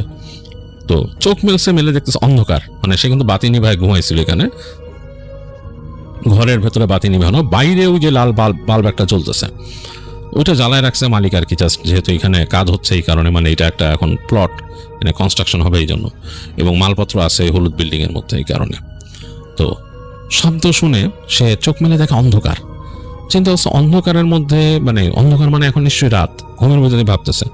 তো চোখটা মেলে কচলে এই অন্ধকার শুয়ে আসতে একটু সময় লাগছে চোখে, বুঝতে পারলো তার টিনের মানে আশপাশ দিয়ে ফাঁক ফোকর দিয়ে আলো ঢুকতেছে, সেই যে লাল আলো, বাতির আলো, এর মধ্যে বিভিন্ন শব্দ হচ্ছে বাইরে, মনে হচ্ছে কেউ কথা বলতেছে, পুরুষ মানুষের কণ্ঠ শোনা যাচ্ছে, মহিলাদের কণ্ঠ শোনা যাচ্ছে। তো সে খুব অবাক হলো, তার ভাইয়ের দিকে তাকালো, দেখলো ভাই বেঘরে ঘুমাচ্ছে। তো সাব্বির উঠে বসে সে তাড়াতাড়ি তার পায়ে স্যান্ডেলটা দিছে চোখের থেকে পড়ে, এবং হাত দিয়ে যে এই রুমের যে বাতি সেটা ঠাস করে টিপে দিল, রুমের মধ্যে বাতি জ্বলে উঠলো। এখানে একটা লাল লাইট লাগানো, কিন্তু তো রুমে বাতি জ্বলছে, তখন মনে হচ্ছে শব্দটা একটু ফিকে হয়ে গেছে। তো সে যে সেই রুমের দরজাটা খুললো, রুমের দরজা কিন্তু টিন আর কাঠ দিয়ে বানানো, মানে এগুলো টেম্পোরারি জিনিস। তো শব্দ এলো, ঘটং করে কাট করে শব্দ হলো, দরজাটা খুলে বাইরে তাকায় দেখে একদম মানে সারা শব্দহীন, কিচ্ছু নাই, মানুষজন কিচ্ছু না, একদম নিস্তব্ধ, শুধু ঝিঝি পোকার আওয়াজ। তো সাব্বির কিন্তু এই মাত্র শব্দ পাইতেছিল যে এখানে অনেক মানুষ, এবং তারা কথা বলতেছিল, অস্পষ্ট কথার ভাষা বুঝতেছিল না সে, মানে মনে বলছে কথা বলতেছে, বাট কথাটার কোনো মিনিং তার কানে আসে নাই যে কি, এবং মনে হচ্ছে যে কোনো একটা কিছু নিয়ে ব্যস্ত মানুষজন, মানে আসে না কাজকর্ম করে এরকম। তো সে অবাক হয়ে গেল, এবং রাত, মানে কি একটা অবস্থা। এই সময় তার কাছে মনে হলো যে হলুদ বাসাটা, সেটার মধ্যে দিয়ে শব্দ হচ্ছে, মনে হচ্ছে কেউ কথা বলতেছে, নাড়াচাড়া করতেছে কিছু। তো সাব্বির একটু ভয় পাইছে যে সে ওখানে যাবে কিনা, চিন্তা করতেছে। তো ওই চিন্তা করতে করতে সে আবার তাড়াতাড়ি হেঁটে রুমে ঢুকলো। সে ওখানে একটা টেবিল রাখছিল, তারা টেবিলের ভেতরে টর্চ লাইটও আছে। তো সে টর্চ লাইটটা নিয়ে আসলে ভাইকে আর উঠায় নাই, যেহেতু ভাই আছে তার ভিতরে এতটুকু সাহস আছে, সে হেঁটে টর্চ লাইট মেরে গেল। সে ওই বাসার মধ্যে আগে লাইট মারলো, এখান থেকে ফাঁকা দরজা কিন্তু নাই, ফাঁকা দরজা খোলা, একেবারে লাইট যে ঘরের মধ্যে পড়লো, কোনো কিছু নাই। এবং সে যখন নাকি আরেকটু হেঁটে বাসার সামনে গেছে, ঘরটার সামনে গেছে, কোনো সাড়া শব্দও নাই, পুরা নীরব নিথর, সেই যে একদম রাতের নিস্তব্ধতা, মনে হচ্ছে ঝিঝি পোকা ডাকতেছে এরকম। তো সাব্বির আস্তে আস্তে হাঁটতে ঘরটার দরজার কাছে গেছে, তার বুকটা একটু ধুকধুক করতেছিল যে কি ব্যাপার, একটু আগে শব্দ শুনছি। তো তার লাইট যে পড়ছে এক জায়গায় কোণার মধ্যে কিছু মালপত্র রাখা সেটার উপরে।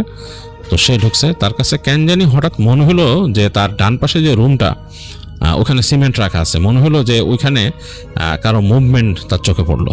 তো সে লাইটটা ঘুরে ওই জায়গায় ফেলছে, মানে কিচ্ছু দেখলো না, জাস্ট লাইটটা পড়ছে এখানে।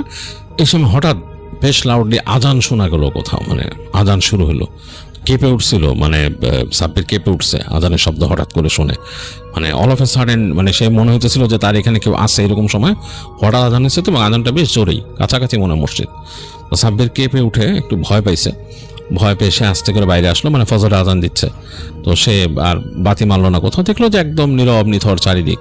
সে হেঁটে একবার তাদের এই যে মূল যে দরজাটা ওইটার কাছে গেল, ওখানে জাস্ট একটা ভেড়ানো ছিল আর কি, দিয়ে ওরকম টিনের একটা ওইটা সরায় রাস্তায় তাকালো, পুরো রাস্তা নীরব, এবং এইখান থেকে কোনো মানুষ হেঁটে মসজিদে যাচ্ছে না, মানে এইটাই হচ্ছে লাস্ট মানে ঘর, আর ওই পাশে কি আছে সে জানে না এখনো। যাই হোক, সাব্বির এসে পড়লো, এসে আবার তার রুমের মধ্যে সে তার মতো মানে দাঁড়াইলো, তার ফ্ল্যাশ লাইট রাখলো, তারপর সে আস্তে করে এখান থেকে হেঁটে চলে গেল কর্নারে তার বাথরুমের কাছে। ওইখানে একটা কলের পানির কল আছে, তো সেটা চালায় সে উজু করলো, উজু করে ঘরে এসে নামাজ পড়লো। নামাজ পড়ে একটু পরে দেখলো তার ভাই উঠছে। তো ভাইয়ের সাথে কথা বললো যে ভাই, রাত্রেবেলা মনে হলো এখানে মানুষজন চলাফেরা করে, তারপরে তো দেখলাম না, চোট্টর আসলে আমি কি করবো আমি একলা থাকলে। তো তার ভাই বলতেছে কয়দিনই তো, এখন তো আমরা মানে মিস্ত্রি আইনা কাজ করুন, তারপর যখন আমাদের কাজ পুরাদমে শুরু হবে এখানে, মানে আমরা যখন এখানে কলাম টলাম সব বানানো শুরু করবো, মাটি কাটার মানুষ আসবে, তখন তো আরো থাকবো তোর সাথে, তুই এখন তো আর একা থাকবি না, এই 2-1 দিন শুধু, এখন এই জাস্ট এখানে ইটি কাটতেছে এরকম আর কি। প্রথম দিকের কাজে এখন আর কাউরে রাখতেছি না, লোকাল মানুষ কাজ করবো, ওরা যাইবো, ওদের রাখা ঝামেলা তোর সাথে, পরে যখন আমরা আরো মানুষ আনুম তখন থাকবো, অসুবিধা নেই, ভয় পাইস না। আর চুরিটারি হবো না, এখানে চুরিটারি হয় না, এগুলো বলে তার ভাই তাকে বোঝায়। সকালে দুই ভাই নাস্তা খেলো, নাস্তা খেয়ে তার ভাই বললো যে আমি যাই, আমি পরশুদিন আসবো, এই বলে তার ভাই চলে যায়। তো যাই হোক, তাকে টাকা পয়সা দিয়ে গেছে। সাব্বিরের কাছে আসলে বেশ অন্যরকম লাগলো, একা হয়ে গেল সেইখানে। এখানে আসলে তার পরিচিত কেউ নাই। তো যাই হোক, সে নাস্তা টাস্তা করে তার মতো একটু ঘোরাঘুরি করে শহরে সে আবার ব্যাক করে চলে আসলো। সেখানে আসলো দিনের মধ্যে নিরানন্দ একটা ব্যবস্থা, মানে কিচ্ছু নাই। জানে যে দুপুরে খেতে গেলে আবার বাইরে যেতে হবে, কিন্তু মালিক বলছে এখানে রান্না টান্না করা যাবে না।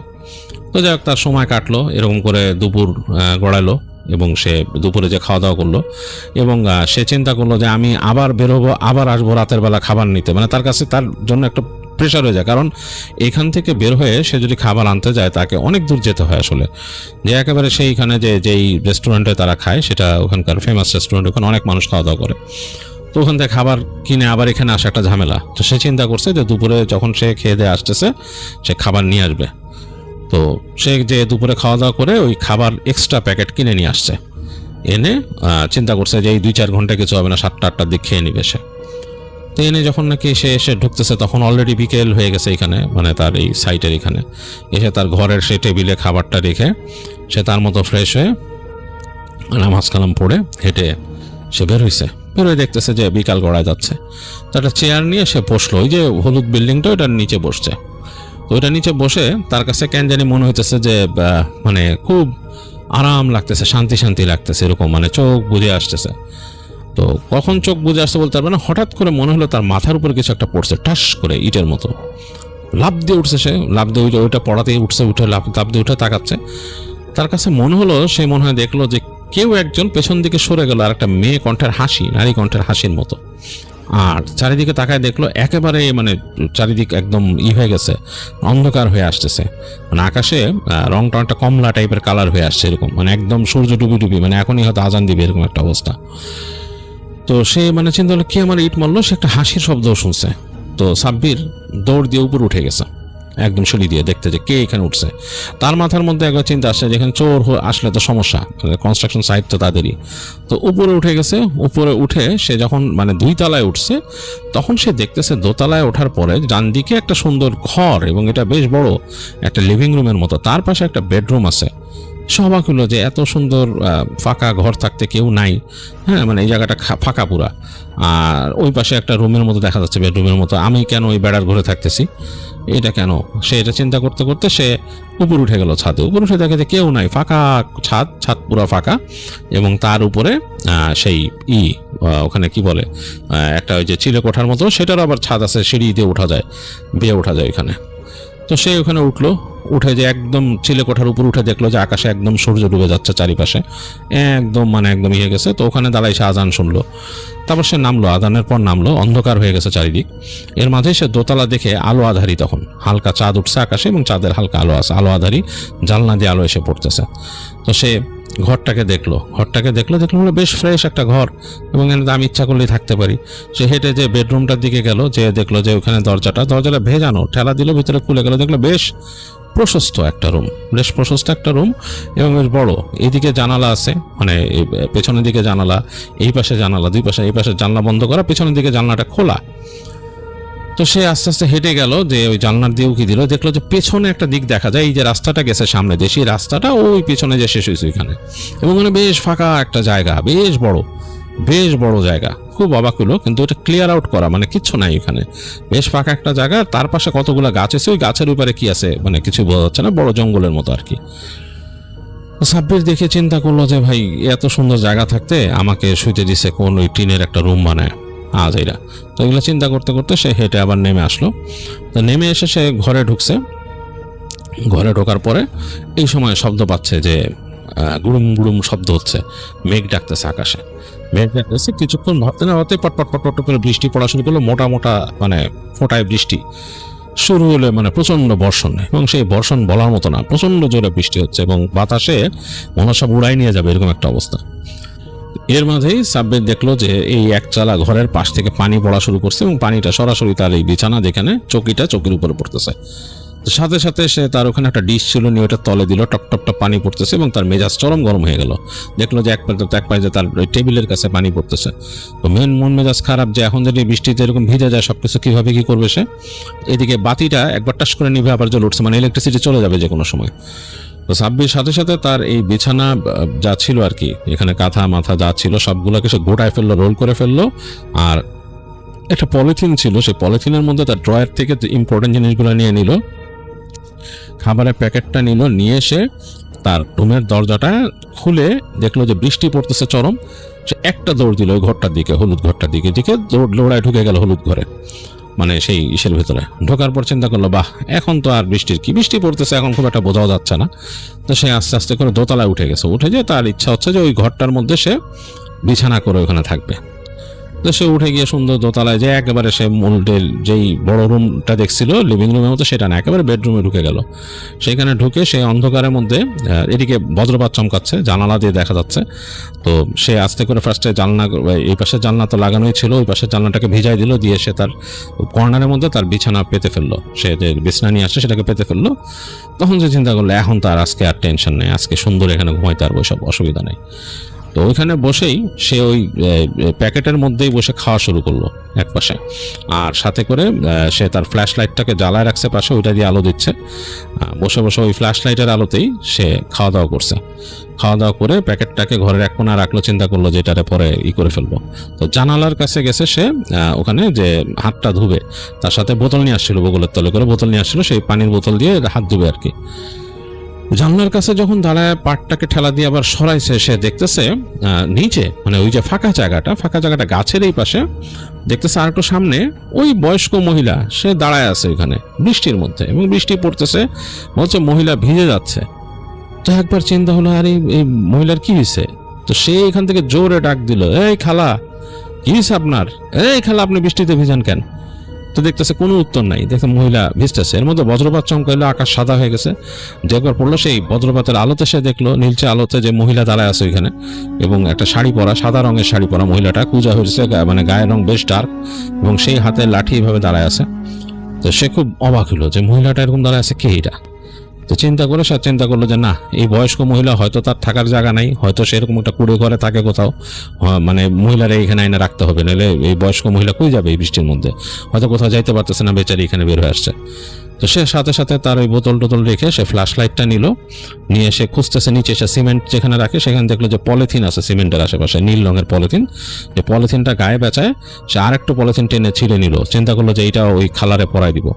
দিয়ে সে চিন্তা করে ওই পলিথিন মাথায় নিয়ে সে হাঁটা দিল বাইরে, বের হয়ে একদম রাস্তায় আসছে, দেখে বৃষ্টি পড়ে রাস্তার পায়ে দিয়ে একদম সনসন করে পানি যাচ্ছে পাশে, নালার মতো আর কি। দেখতেছে পানি একদম সনসন করে মানে বয়ে যাচ্ছে, এবং রাস্তা দিয়েও পানি হয়ে যাচ্ছে। তো হাঁটতে যা বুঝলো পিছলায় যাবে, তারপরে সে হাঁটা শুরু করলো ওদিকে। হাঁটতে হাঁটতে যে সে দেখতেছে ফাঁকা জায়গায়, হ্যাঁ আসলেই ওই বয়স্ক মহিলাটা দাঁড়ায় আছে লাঠি নিয়ে, এবং সে মাঝে মাঝে মহিলা উপরের দিকে তাকাচ্ছে। তো সে আবার খালা ডাক দিয়ে কাছে গেছে। তো সে যতবার খালা ডাকতেছে মহিলা কিন্তু কোনো রিপ্লাই দিচ্ছে না তাকে। সে যখন মানে যে জোরে বৃষ্টি হচ্ছে আর যে সাউন্ড, মানে বজ্রপাতের সাউন্ড, মুহুর্মুহু বজ্রপাত চমকাচ্ছে, এরকম হওয়ার কথা না। যদিও সাব্বির পলিথিন পেঁচায় নিছে শরীরে, তারপরও সে ভিজে গেছে, মানে প্রায় 75% ভিজে গেছে শরীর। তো সে কাছাকাছি যে খালা বলে যখন ডাক দিয়েছে, মহিলাটার সামনে তাকাইলো। তো তাকানোর পরে সাব্বির একটু থমকায় গেছে, কারণ মহিলাটা তাকাইছে যখন, তখনই আকাশে বজ্রপাত চমকাইছে। আর সেই বজ্রপাতের আলোতে সে দেখতেছে যে মহিলার দুই চোখের মধ্যে কোনো মণি নাই, মনে হচ্ছে দুইটা চোখ সাদা প্রলেপ দেওয়া, এবং মাথার মধ্যে যতটুকু চুল বের হয়েছে সেগুলো সাদা চুল। ওই মানে মাথার এই যে গ্রে কালারের হেয়ার বের হয়ে আছে, কাপড়ের যে কাপড় যতটুকু মাথায় দেওয়া অতটুকু ভিজে লেপটে গেছে, আর সামনের দিকটা গ্রে হেয়ার। একটু থতমত খেয়ে গেছে সাব্বির, যেটা কি দেখলাম, এটা কি মানুষ? আর মুখের চামড়ার মধ্যে অনেক কুঞ্চন।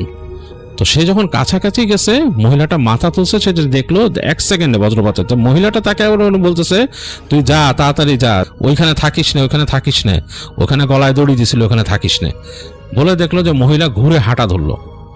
তো সাব্বির তো মানে থতমত খেয়ে গেছে, মহিলার পিছে যাবে না কি করবে চিন্তা করতেছে, মানে একেবারে কিং করতে বই মোড়। তার হাতে এক হাতে প্লাস্টিক আর একটা ধরা, আর এক হাতে তার গায়ে যে পেঁচাইছে প্লাস্টিকটা সেটা। তো এর মাঝে সে অবাক হয়ে দেখলো যে মহিলাটা হেঁটে হেঁটে চলে গেল একটা গাছের কাছে, এবং গাছ বেয়ে উপর দিকে ওঠা শুরু করলো। তো সাব্বিরের সারা শরীর একদম হিম হয়ে গেল।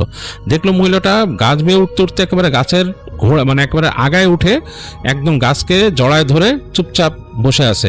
সে আর ফ্ল্যাশ লাইট মারতে সাহস পেল না। সাব্বির প্রচন্ড ভয় পেয়েছে, কারণ বজ্রপাত যখন চমকাচ্ছে সেই আলো এসে পড়তেছে মহিলার গায়ে। দেখতেছে সে সাদা শাড়িটা দেখা যাচ্ছে, মুখটা দেখা যাচ্ছে না, মুখটা মনে হচ্ছে গাছের আড়ায় লুকায় ফেলছে। শুধু 2 হাত দিয়ে যে গাছ জাপটা রাখছে, পা 2টা জাপটা রাখছে, এই 2টা দেখা যাচ্ছে। প্রচন্ড ভয় পেয়েছে সাব্বির। সে দ্রুত ওখান থেকে মানে হেঁটে আসা শুরু করলো। মানে সে মানে দৌড়াইলে পড়ে যাবে এখানে।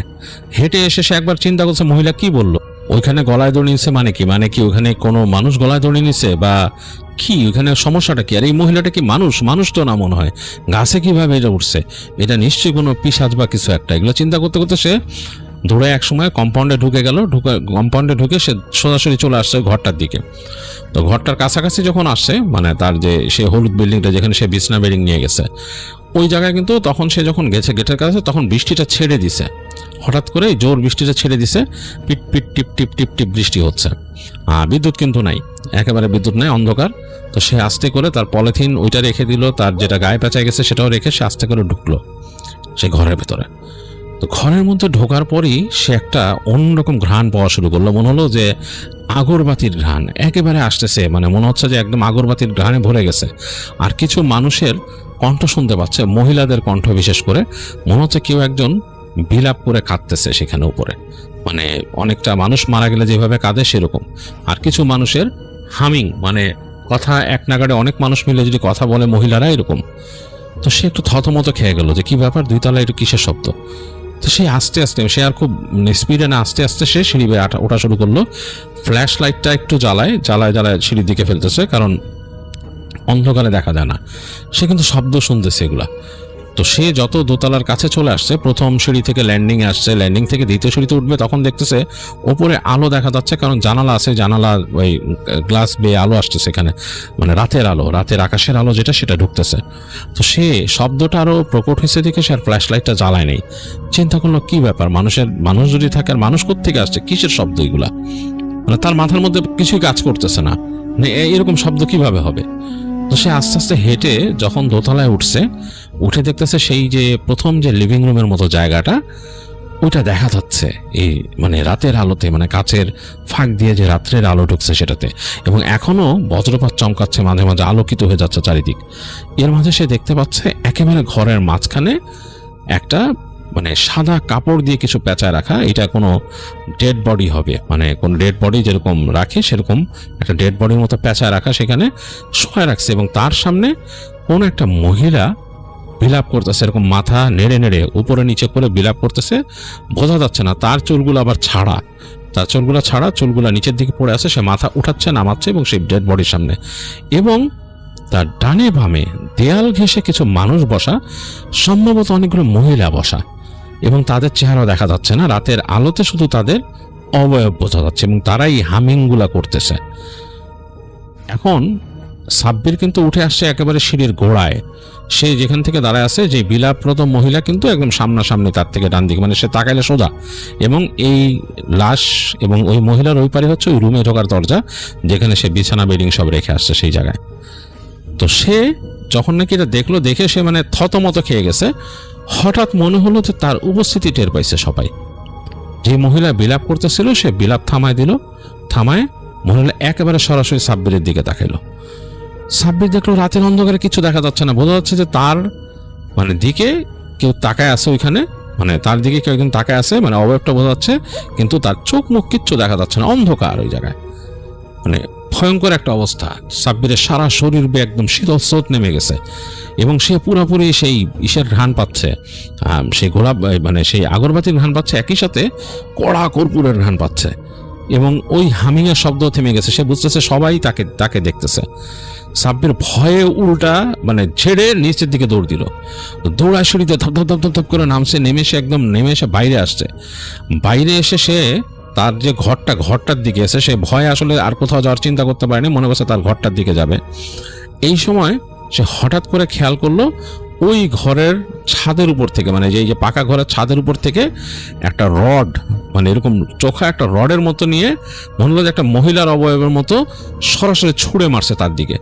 মানে সে খুবই লাকি, কয়েক সেকেন্ডের মধ্যে মানে সে আসলে সাব্বির মাথাটা সরায় ফেলছিল, সে দেখলো তার এই টিনের ঘরের মধ্যে টাস করে শব্দ করে মনে হলো ঘ্যাটাং করে সেই রডটা ঢুকে গেল, টিন ফুটা করে পুরা, মানে কেউ একজন রড ছুঁড়ে মারছে তার গায়ের মধ্যে, ঘাটাং করে ঢুকে গেছে। সাব্বির আর সাহস করতে পারেনি, সে ছেড়ে ওই টিনের ঘরও না, সে দৌড় দিয়ে ওই মূল ফটক দিয়ে বের হয়ে ঝেড়ে দৌড় দিচ্ছে, কয়েকবার পড়েও গেছে, পা পিছলে দৌড়ায় যাচ্ছে। তো গলির মাথা দিয়ে যখন সে বেরোয় যাচ্ছে তখন কিন্তু ওখানে আলো নাই, মানে স্ট্রিট ল্যাম্প, মানে ইলেকট্রিসিটি নাই পুরো জায়গায়, বাতাস ঠান্ডা ঠান্ডা বাতাস, মাঝে মাঝে মানে আকাশে বজ্রপাত চমকাচ্ছে, এরকম একটা অবস্থা। তো সে যখন ওই গলির মাথা দিয়ে বেরোয় যাচ্ছে, তো তখন সেই বয়স্ক মহিলার ক্যানক্যানা শব্দ শুনতে পেলো, বললো যে এইখানে আর আসিস না, বাঁচতে চাইলে আর এখানে আসিস না, খবরদার। এটা শুনতে শুনতে সে দৌড়াইছে, দৌড়াতে সে আসলে আর তার কিছু খেয়াল নেই, সে বের হয়ে আসছে মেন রাস্তায়, কখন এসে দেখতেছে একেবারে নিশিরাত, একে যে ঝড় বৃষ্টি হয়েছে কেউ নাই। তো মানে সে প্রচণ্ড রকমের ভয়, একদম কাঁপতেছে। তখন সে কি করবে, ওখান থেকে হাঁটতে হাঁটতে অনেক দূর সামনে চলে আসলো, কিচ্ছু পায় না। তো হঠাৎ করে দেখে যে একটা এরকম দোকানের সামনে একটা সিএনজি আলা বসে আছে ভেতরে আর কি। তো সিএনজি আলাকে দেখে সে একেবারে দৌড় দিয়ে গেছে, কারণ সিএনজি আলা নাড়াচাড়া করছিল ভেতরের জন্য, সে হয়তো ওই পিছনে ঘুমাইছিল বা সামথিং লাইক দ্যাট। তো সে একেবারে সিএনজির কাছে যে লোকটাকে বলে, পলিথিন নামায় রাখছে লোকটা, সে মানে ডাক দিয়ে দেয়, বলে ভাই। লোকটা বলে না, এখন যাবো না, পানি জমছে অনেক জায়গায়, যাবো না। তখন বলে যে না না ভাই, একটু আমাকে করেন, নামায় দেন। কোথাও বলে মাজার রোডে নামায় দেন আমারে, মানে আমি খুব সমস্যা আছি। তো লোকটা অনেকক্ষণ ধরে তাকে একটা ভাড়া বললো, তো সাব্বির বলে ঠিক আছে, অসুবিধা নেই। তো তাকে লোকটা ওখান থেকে নিয়ে ওইখানে মানে যে ব্যস্ত জায়গায় সেখানে নামায় দিল রাস্তার পাশে। তো সাব্বির ওখানে ভাড়া দিয়ে ওই জায়গাটা আবার রাত্রেবেলাও মানে মোটামুটি মানুষজন থাকে কিছু, তো সেখানে গিয়ে হাঁটা চলা করলো অনেকক্ষণ করে, সে তার সময় পার করলো। এবং সময় পার করে তার যে একটা মোবাইল ফোন ছিল সেটাও সে রেখে আসছে ওইখানে, ওই মানে সেই ঘরে। তো সুতরাং ওখানে যাওয়ার উপায় নেই। তো সে সকালের দিকে হয়েছে, যখন ভোর হয়েছে, এখানে আজান হয়েছে, তখন সে যে একটা দোকান থেকে ফোন করে তার ভাইকে, ফোন করে বলে যে অনেক সমস্যা, এখানে আমি আর থাকতে পারবো না, যেভাবে ব্যবস্থা করার কি করো। তো তার ভাই বলে যে অসুবিধা নাই, আমি লোক পাঠাইতেছি, তুই ওখানে যা, তারপর আমি আসতেছি বিকালবেলা। যাই হোক, তারপর ওখানে যে মানে সে অনেকক্ষণ পর যখন দিনের আলো ফুটে, সে আস্তে করে মানে ওখানে যায়, যাওয়ার পর দেখে যে হ্যাঁ তার ভাই লোক পাঠাইছে, ওই যে মিস্ত্রিরা। তো সে মোটামুটি যেই দ্রুত তার মিস্ত্রি একটারে নিয়ে সেই ঘরে যায়, উপর উঠে যায়, কিচ্ছু নাই, যা যেরকম ঘর স্বাভাবিক যে একটা ঘর থাকে স্বাভাবিক সেরকমই আছে। তার বিছনা বাটি ওখানে যা যা রাখছিল সব আছে, বোতল, তার বিছনা টিছনা এগুলো সব, সেগুলো সব সে নেয়, গোছায় নিয়ে আসে। গোছায় নিয়ে এসে সে এগুলো নিয়ে তার ওই রুমের মধ্যে দেখে যে পানি ঢুকে গেছে অনেক, মানে বৃষ্টিতে ভিজে একাকার অবস্থা সেই একচালা ঘরটা। মোট কথা সে নিজের মতো প্যাকিং করে ফেলে, সে চলে আসবে আর কি। তো মিস্ত্রিদের সাথে কথা বলে তার ভাইয়ের জন্য ওয়েট করতেছে। তো এই সময় ওই বাড়িওয়ালা নাকি আসে, ওই জায়গার মালিক আসে, এসে বলে যে তোমার ভাই বললো কি হয়েছে তোমার। তো সে বলে যে এখানে আমি থাকবো না, আমার ভাই যদি কাজ করা করবে, আমি করবো না। তো বলে কেন, কি হয়েছে? বলে যে এখানে আমি রাত্রেবেলা এরকম পাইছি, ভয় পাইছি, এরকম ব্যাপার, আপনার এখানে ভূত আছে, আপনি বলেন নাই কেন? তো মালিকটা মানে ছাড়ে, মানে একটা দীর্ঘশ্বাস ছাড়ে, বলে যে এমনি খারাপ আছে এখানে, এই জায়গাটা ভালো না, আমি ঠিকমতো বলি নাই তোমাদের জন্য, আমি দুঃখিত, কিন্তু এমনি সমস্যা আছে এখানে। ওই ঘরে মানে একজন গলায় দড়ি নিচ্ছিল, এবং তারপরে থেকে ওইখানে আরো সমস্যা। আর এমনিও তার আগে ওই জায়গায় সমস্যা, যে গলায় দড়ি নিচ্ছে সেও জিনে ধরা ছিল। তো এখানে সমস্যা আছে। ওই দেখো ওই যে সামনে যে বড় বা বিল্ডিং, সেখানেও মানুষজন থাকতে পারে না, অনেক ফ্ল্যাটে অনেক সমস্যা হয়। তো সে বলে দেখেন কি করছে। তখন সাব্বির দেখায় যে ওই টিন ফুটা হয়ে যে রড একদম আসলে ঢুকেছিল, বলছে এইটা আমার গায়ে মারছে। কে মারছে আমি জানি না, মারছে আমি দেখছি, এক মহিলা মারছে উপর থেকে। তো মালিক খুব ভয় পায়। মালিক বলে যে আসলে এই জায়গাটা সমস্যা। বলে তুমি কি করছিলে এখানে? তুমি ওখানে যাইছিলা? বলে যে আমি ওই রুমে ঢুকছিলাম। বলে তোমার না করছি ওখানে যাইতে? আবার তুমি নিশ্চয়ই ওখানে খাওয়া দাওয়া করছো? বলে যে হ্যাঁ করছি। কি করবো, আমি কি এখন প্রতিবেলা খাইতে যাবো বাইরে? তো যাই হোক, এরকম কথাবার্তায় সে ওখান থেকে মালিকরে বলে যে সে থাকবে না। বিকালবেলা তার ভাই আসে এবং সাব্বির শহরে ব্যাক করে চলে আসে, ঢাকাতে চলে আসে। সে যখন থাকে না, তার ভাই নাকি পরবর্তীতে ওখানে কাজ করছিল এবং বিল্ডিংটা উঠাইছে তারা। অনেক দোয়া দরুদ পড়ে, অনেক বড় আলেম আসছিল, আলেম এসে অনেক ধোয়া পড়ে জায়গাটাকে শুদ্ধি করে ওই জায়গায় নাকি পরবর্তীতে বিল্ডিং উঠায়। তো তার ভাই বলছে যে ওই জায়গায় বিল্ডিং উঠালেও ওই পাশের ওই বিল্ডিংটা তারা ভাঙতে পারে নাই, এবং অনেকে নাকি ওই পাশের বিল্ডিং থেকে ভয় পায় এখনো। এই জন্য ওই পাশের মানে যে বিল্ডিংটা এই পাশে করা হয়েছে, ওই বাসার দিকে মুখ করা অংশে নাকি মানুষজন থাকে না এবং ভাড়া দিলেও লোক থাকে না ওইখানে। এটা তার ভাইয়ের ভাষ্য। আর সাব্বির ওখানে আর যায়নি কখনো। তো এই ছিল সাব্বিরের শেয়ার করা একটা ঘটনা।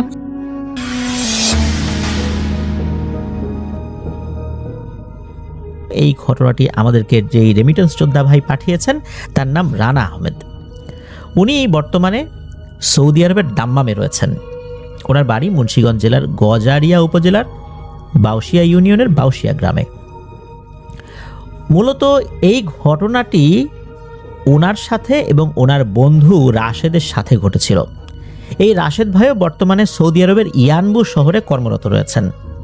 অনেক দূরে দূরে তো দুজনে, দেখা সাক্ষাৎ কম হয়। একই গ্রামে বাড়ি, দুজনের সাথে বেশ অন্তরঙ্গতা ছিল।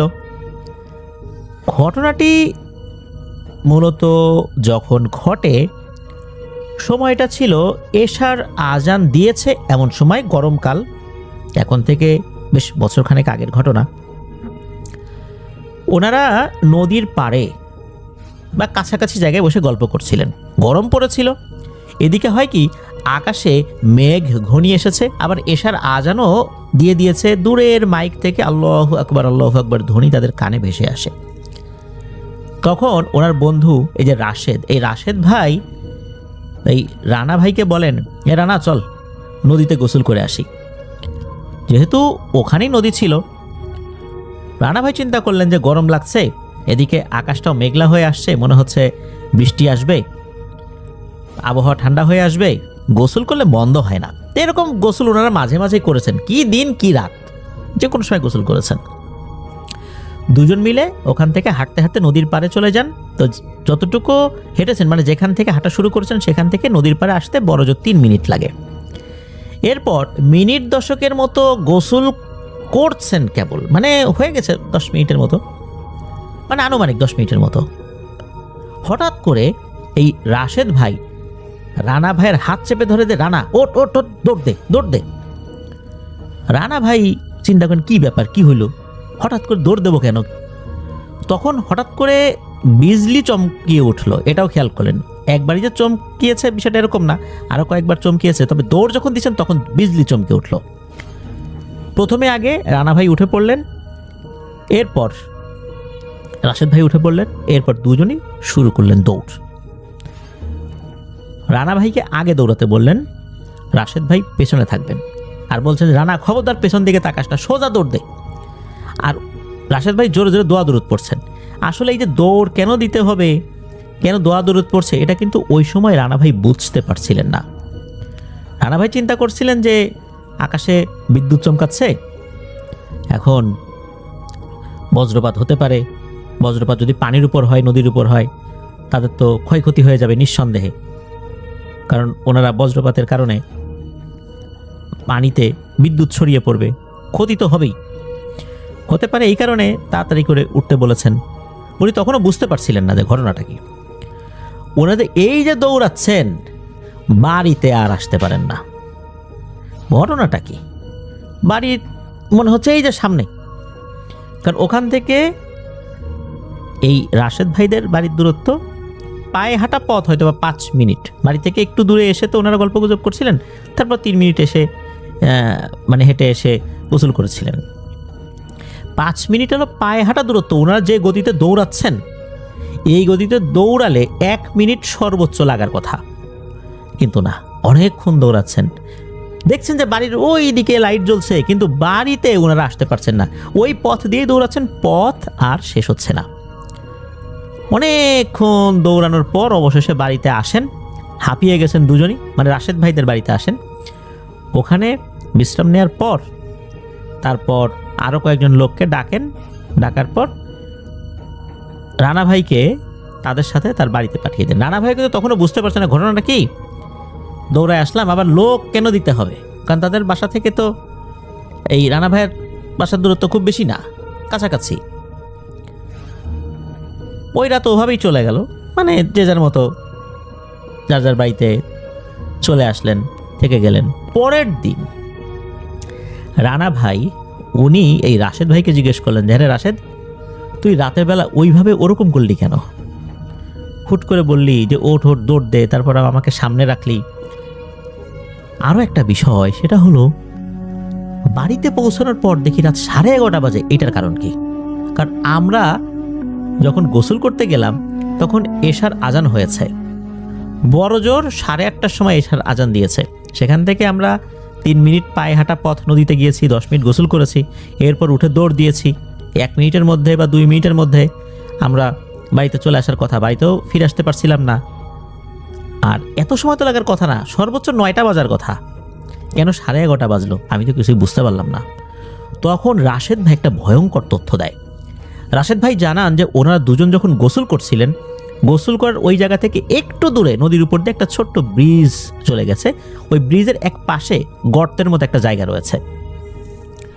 ওনারা যখন গোসল করছিলেন এবং বিদ্যুৎ চমকে উঠেছে, ওই বিদ্যুৎ চমকানোর আলোতে রাশেদ ভাই দেখতে পান একটা লম্বা লিকলিকে অবয়ব আস্তে আস্তে আস্তে আস্তে পানির ভেতর থেকে ভেসে উঠছে।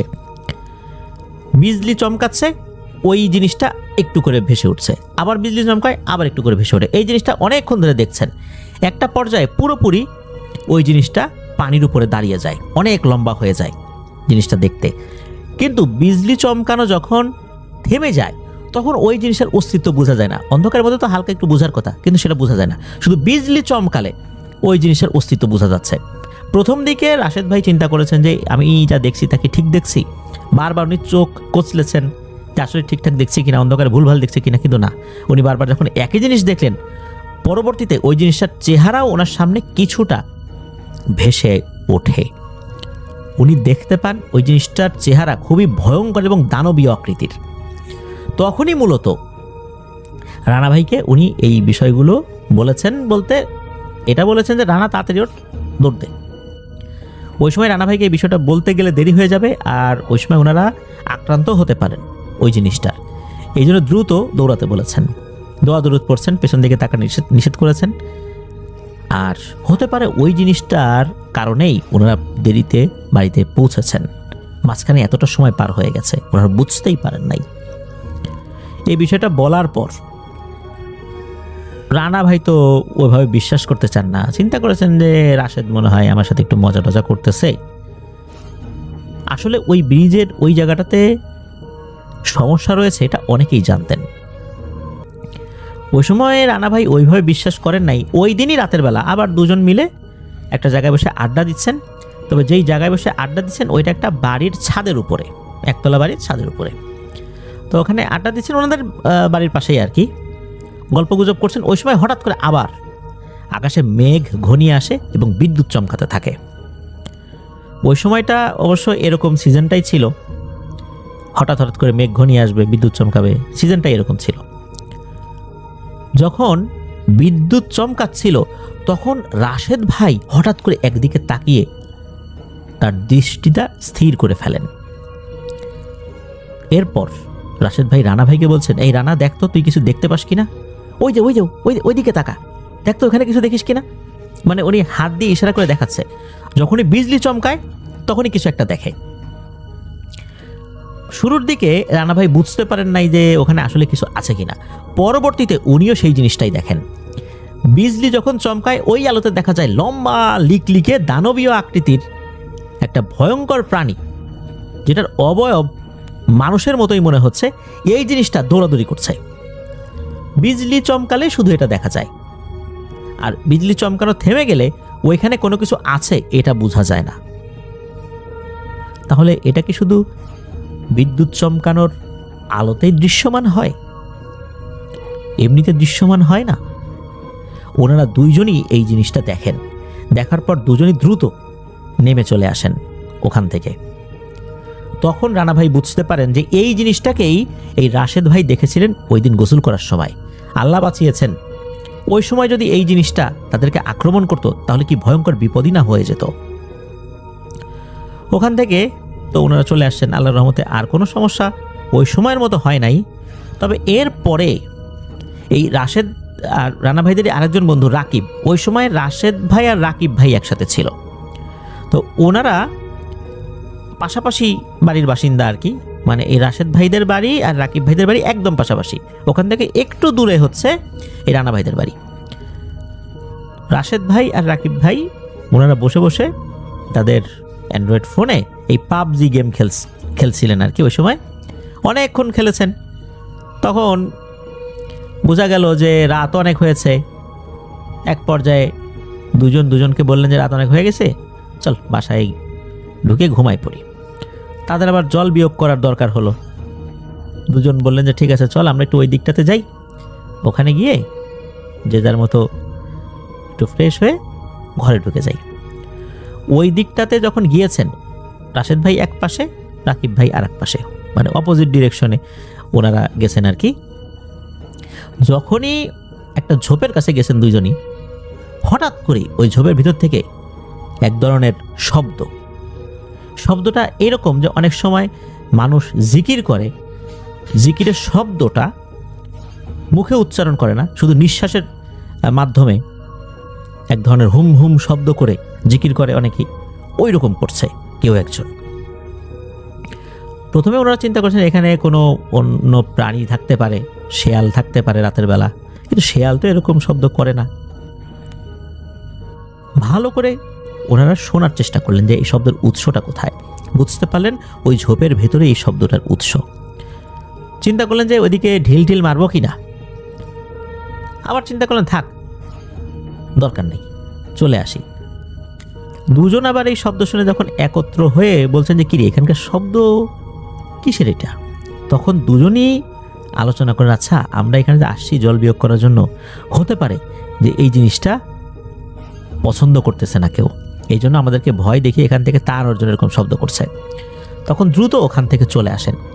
তবে চলে আসার আগে কিন্তু ওনারা মোবাইলের ফ্ল্যাশ লাইট দিয়ে দেখার চেষ্টা করেছেন যে এখানে কিছু আছে কিনা। ফ্ল্যাশ লাইট যখন ধরেছেন তখন কোনো শব্দ হয় না, যখনই ফ্ল্যাশ লাইট বন্ধ করেন তখন এরকম শব্দ হয়। এরপরেই মূলত ওনারা এটা নিয়ে আলোচনা করে দ্রুত বাসায় চলে আসেন। এটা নিয়ে আর তেমন কোনো সমস্যা হয়নি, ঝাড়ফুঁকও করতে হয়নি, জ্বরও আসেনি, আর এটার দ্বারা ওনারা পজেসড হননি। এটাই ছিল ঘটনা। ধন্যবাদ জানাচ্ছি রানা আহমেদ ভাইকে। প্রিয় লিসেনার্স, এই ঘটনার মাধ্যমে একটা বিষয় কিন্তু আমাদের সামনে চলে আসলো যে এই যে এন্টিটিটা, যে জিনিসটা অন্ধকারে ওভাবে দেখা যায় না, কিন্তু বিজলির আলোতে অর্থাৎ বিদ্যুৎ চমকানোর আলোতে ওই জিনিসটা স্পষ্টভাবে দেখা যায়। অথচ বিদ্যুৎ চমকানো থেমে গেলে অন্ধকারের মধ্যে ওখানে আরও যে জিনিসগুলো আছে সেগুলোর অস্তিত্ব বোঝা গেলেও ওই জিনিসের অস্তিত্ব শুধু বিজলি চমকানোর আলোতেই বোঝা যায়। বিষয়টা কি হতে পারে? আপনাদের কোনো ধারণা থাকলে আমাদেরকে এই ভিডিওর কমেন্ট সেকশনে জানাতে পারেন।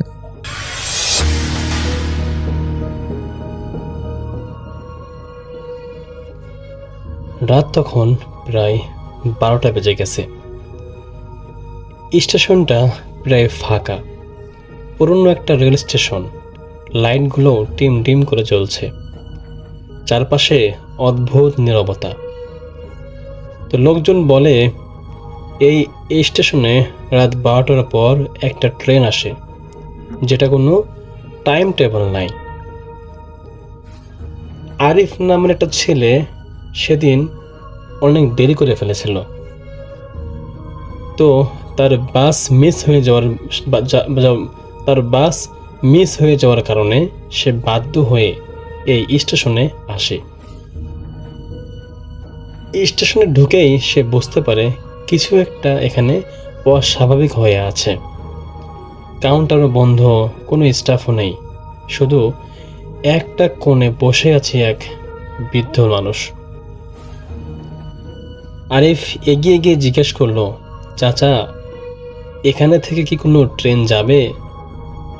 বৃদ্ধ ধীরে মাথা তুলে তাকালো এবং সে বৃদ্ধর চোখে অদ্ভুত শূন্যতা কাজ করছে। সে শুধু বলল, শেষ ট্রেনটা আসবে, কিন্তু সেই ট্রেনে সবাই ওঠে না। আরিফ বৃদ্ধার এই কথা শুনে একটু স্বস্তি পেল, কিন্তু থাকার কোনো উপায় নেই। সে প্ল্যাটফর্মে বসে রইল। রাত তখন ঠিক 12টা বাজতেই দূরে একটা শব্দ শোনা গেল। সেটা হলো ট্রেনের হুইসেল। কিন্তু অদ্ভুত ব্যাপার হলো, রাতের বেলা ট্রেন চলছে, নেই কোনো আলো, নেই কোনো ঘোষণা, তবুও ট্রেনটা ধীরে ধীরে এসে থামলো প্ল্যাটফর্মের সামনে এবং ট্রেনটা ছিল পুরোপুরিভাবে অন্ধকার। ট্রেনের দরজা নিজ থেকেই খুলে গেল, ভিতর থেকে একটা ঠান্ডা হাওয়া বের হয়ে এলো। তখন আরিফ দ্বিধায় পড়ে গেল যে সে কি আসলে ভেতরে উঠবে নাকি উঠবে না। কিন্তু তখনই সে শুনল পেছন থেকে সেই বৃদ্ধের কণ্ঠ, যেতে হলে এখনই ওঠো।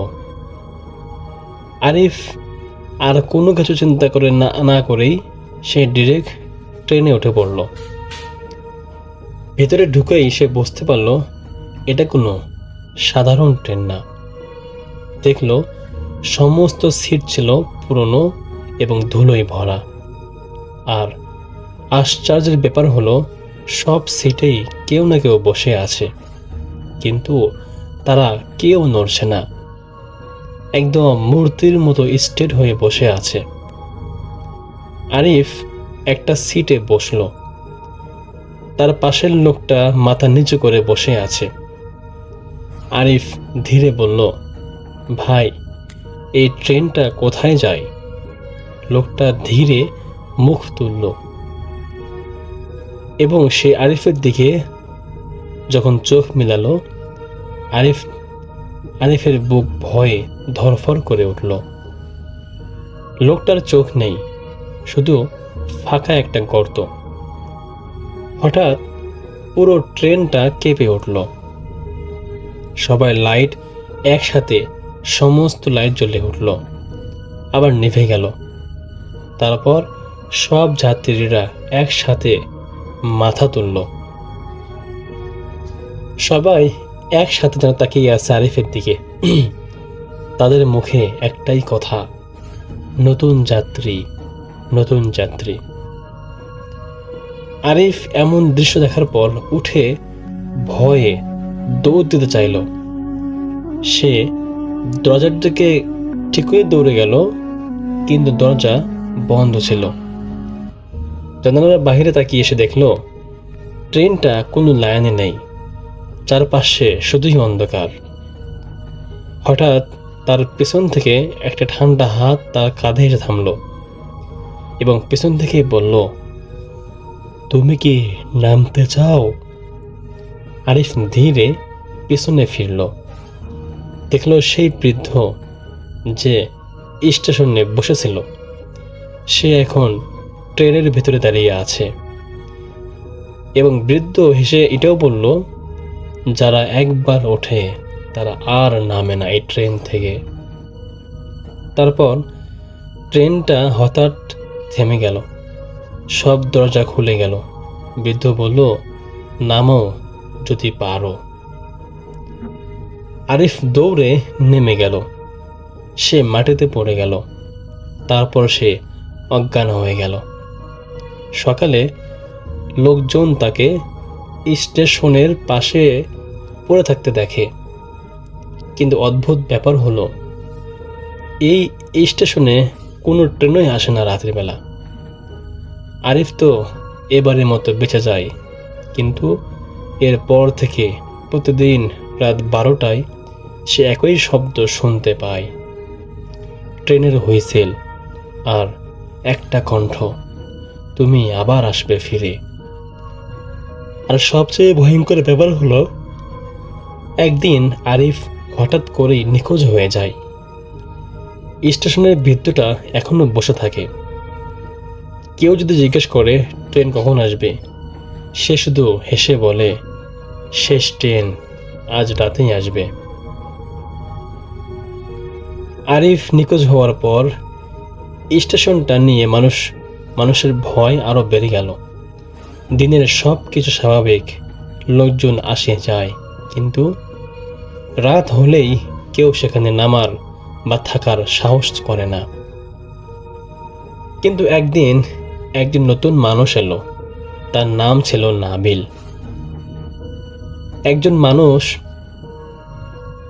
সে ছিল ইউটিউবার। ভূতের গল্প নিয়ে সেও ভিডিও বানায়। লোকজন তাকে অনেকবার নিষেধ করেছিল যে, বাবা, তুমি ভুল করেও রাতের বেলা ওই স্টেশনে যেও না। কিন্তু নাবিল এসব ভূত প্রেত কখনোই বিশ্বাস করতো না। সে বলল, সব মিথ্যা, আর এটা আমি আজকে প্রমাণ করেই ছাড়ব। সেদিন রাত 11টা বেজে 45 মিনিট নাবিল তার ফোনের তার ক্যামেরাটা অন করলো বন্ধুরা, এবং অন করার পর সে বলল, মানে লাইভে বলতেছে যে বন্ধুরা, আমি আজকে এসেছি সেই অভিশপ্ত স্টেশনে, চারপাশে অন্ধকার, শুধু ক্যামেরার আলো। এসব বলতে বলতে যখন ঠিক 12টা বাজতেই আবারও সেই ট্রেনের হুইসেল। নাবিল থেমে গেল। তোমরা কি শুনলে? দূরে অন্ধকার, ভেতর থেকে ধীরে ধীরে ট্রেনটা আসতে লাগলো। ক্যামেরায় সব ধরা পড়ল। কোনো আলো নেই, কোনো শব্দ নেই, শুধু এক অদ্ভুত ঠান্ডা। ট্রেন থামলো, একটা দরজাও খুলে গেল। নাবিল সাহস করে ভেতরে ঢুকলো। বন্ধুরা, এই যে আমি এখন ট্রেনের ভেতর ঢুকে পড়েছি। তারপর তার কণ্ঠ কাঁপছিল। ভেতরে ঢুকেই সে দেখলো সব সিটে আবারও সেই একই যাত্রীরা বসে আছে। কেউ নড়ছে না, সবাই যেন মূর্তির মতো চুপচাপ করে বসে আছে। হঠাৎ ক্যামেরার স্ক্রিনটা গিলজ শুরু হলো। নাবিল বলল, ক্যামেরা ঠিক মতো কাজ করছে না কেন? ঠিক তখনই ক্যামেরার স্ক্রিনে সে দেখতে পেল তার পেছনে কেউ দাঁড়িয়ে আছে। কিন্তু যখন নাবিল তার পেছনে ফিরল, দেখল সেখানে কেউ নেই। আবারও স্ক্রিনে তাকাতেই এবার পরিষ্কার দেখা গেল একজন না, অনেকগুলো মুখ, সবাই তার পেছনে দাঁড়িয়ে আছে। ভাইয়া, এই ছিল ঘটনা। আশা করছি ভালো লেগেছে। আপনারা অবশ্যই আপনাদের মূল্যবান মন্তব্য জানাবেন। পরের অংশটা আমি পরে বলবো ইনশাল্লাহ। আল্লাহ হাফেজ, দেখা হচ্ছে পরবর্তী কোনো এপিসোডে।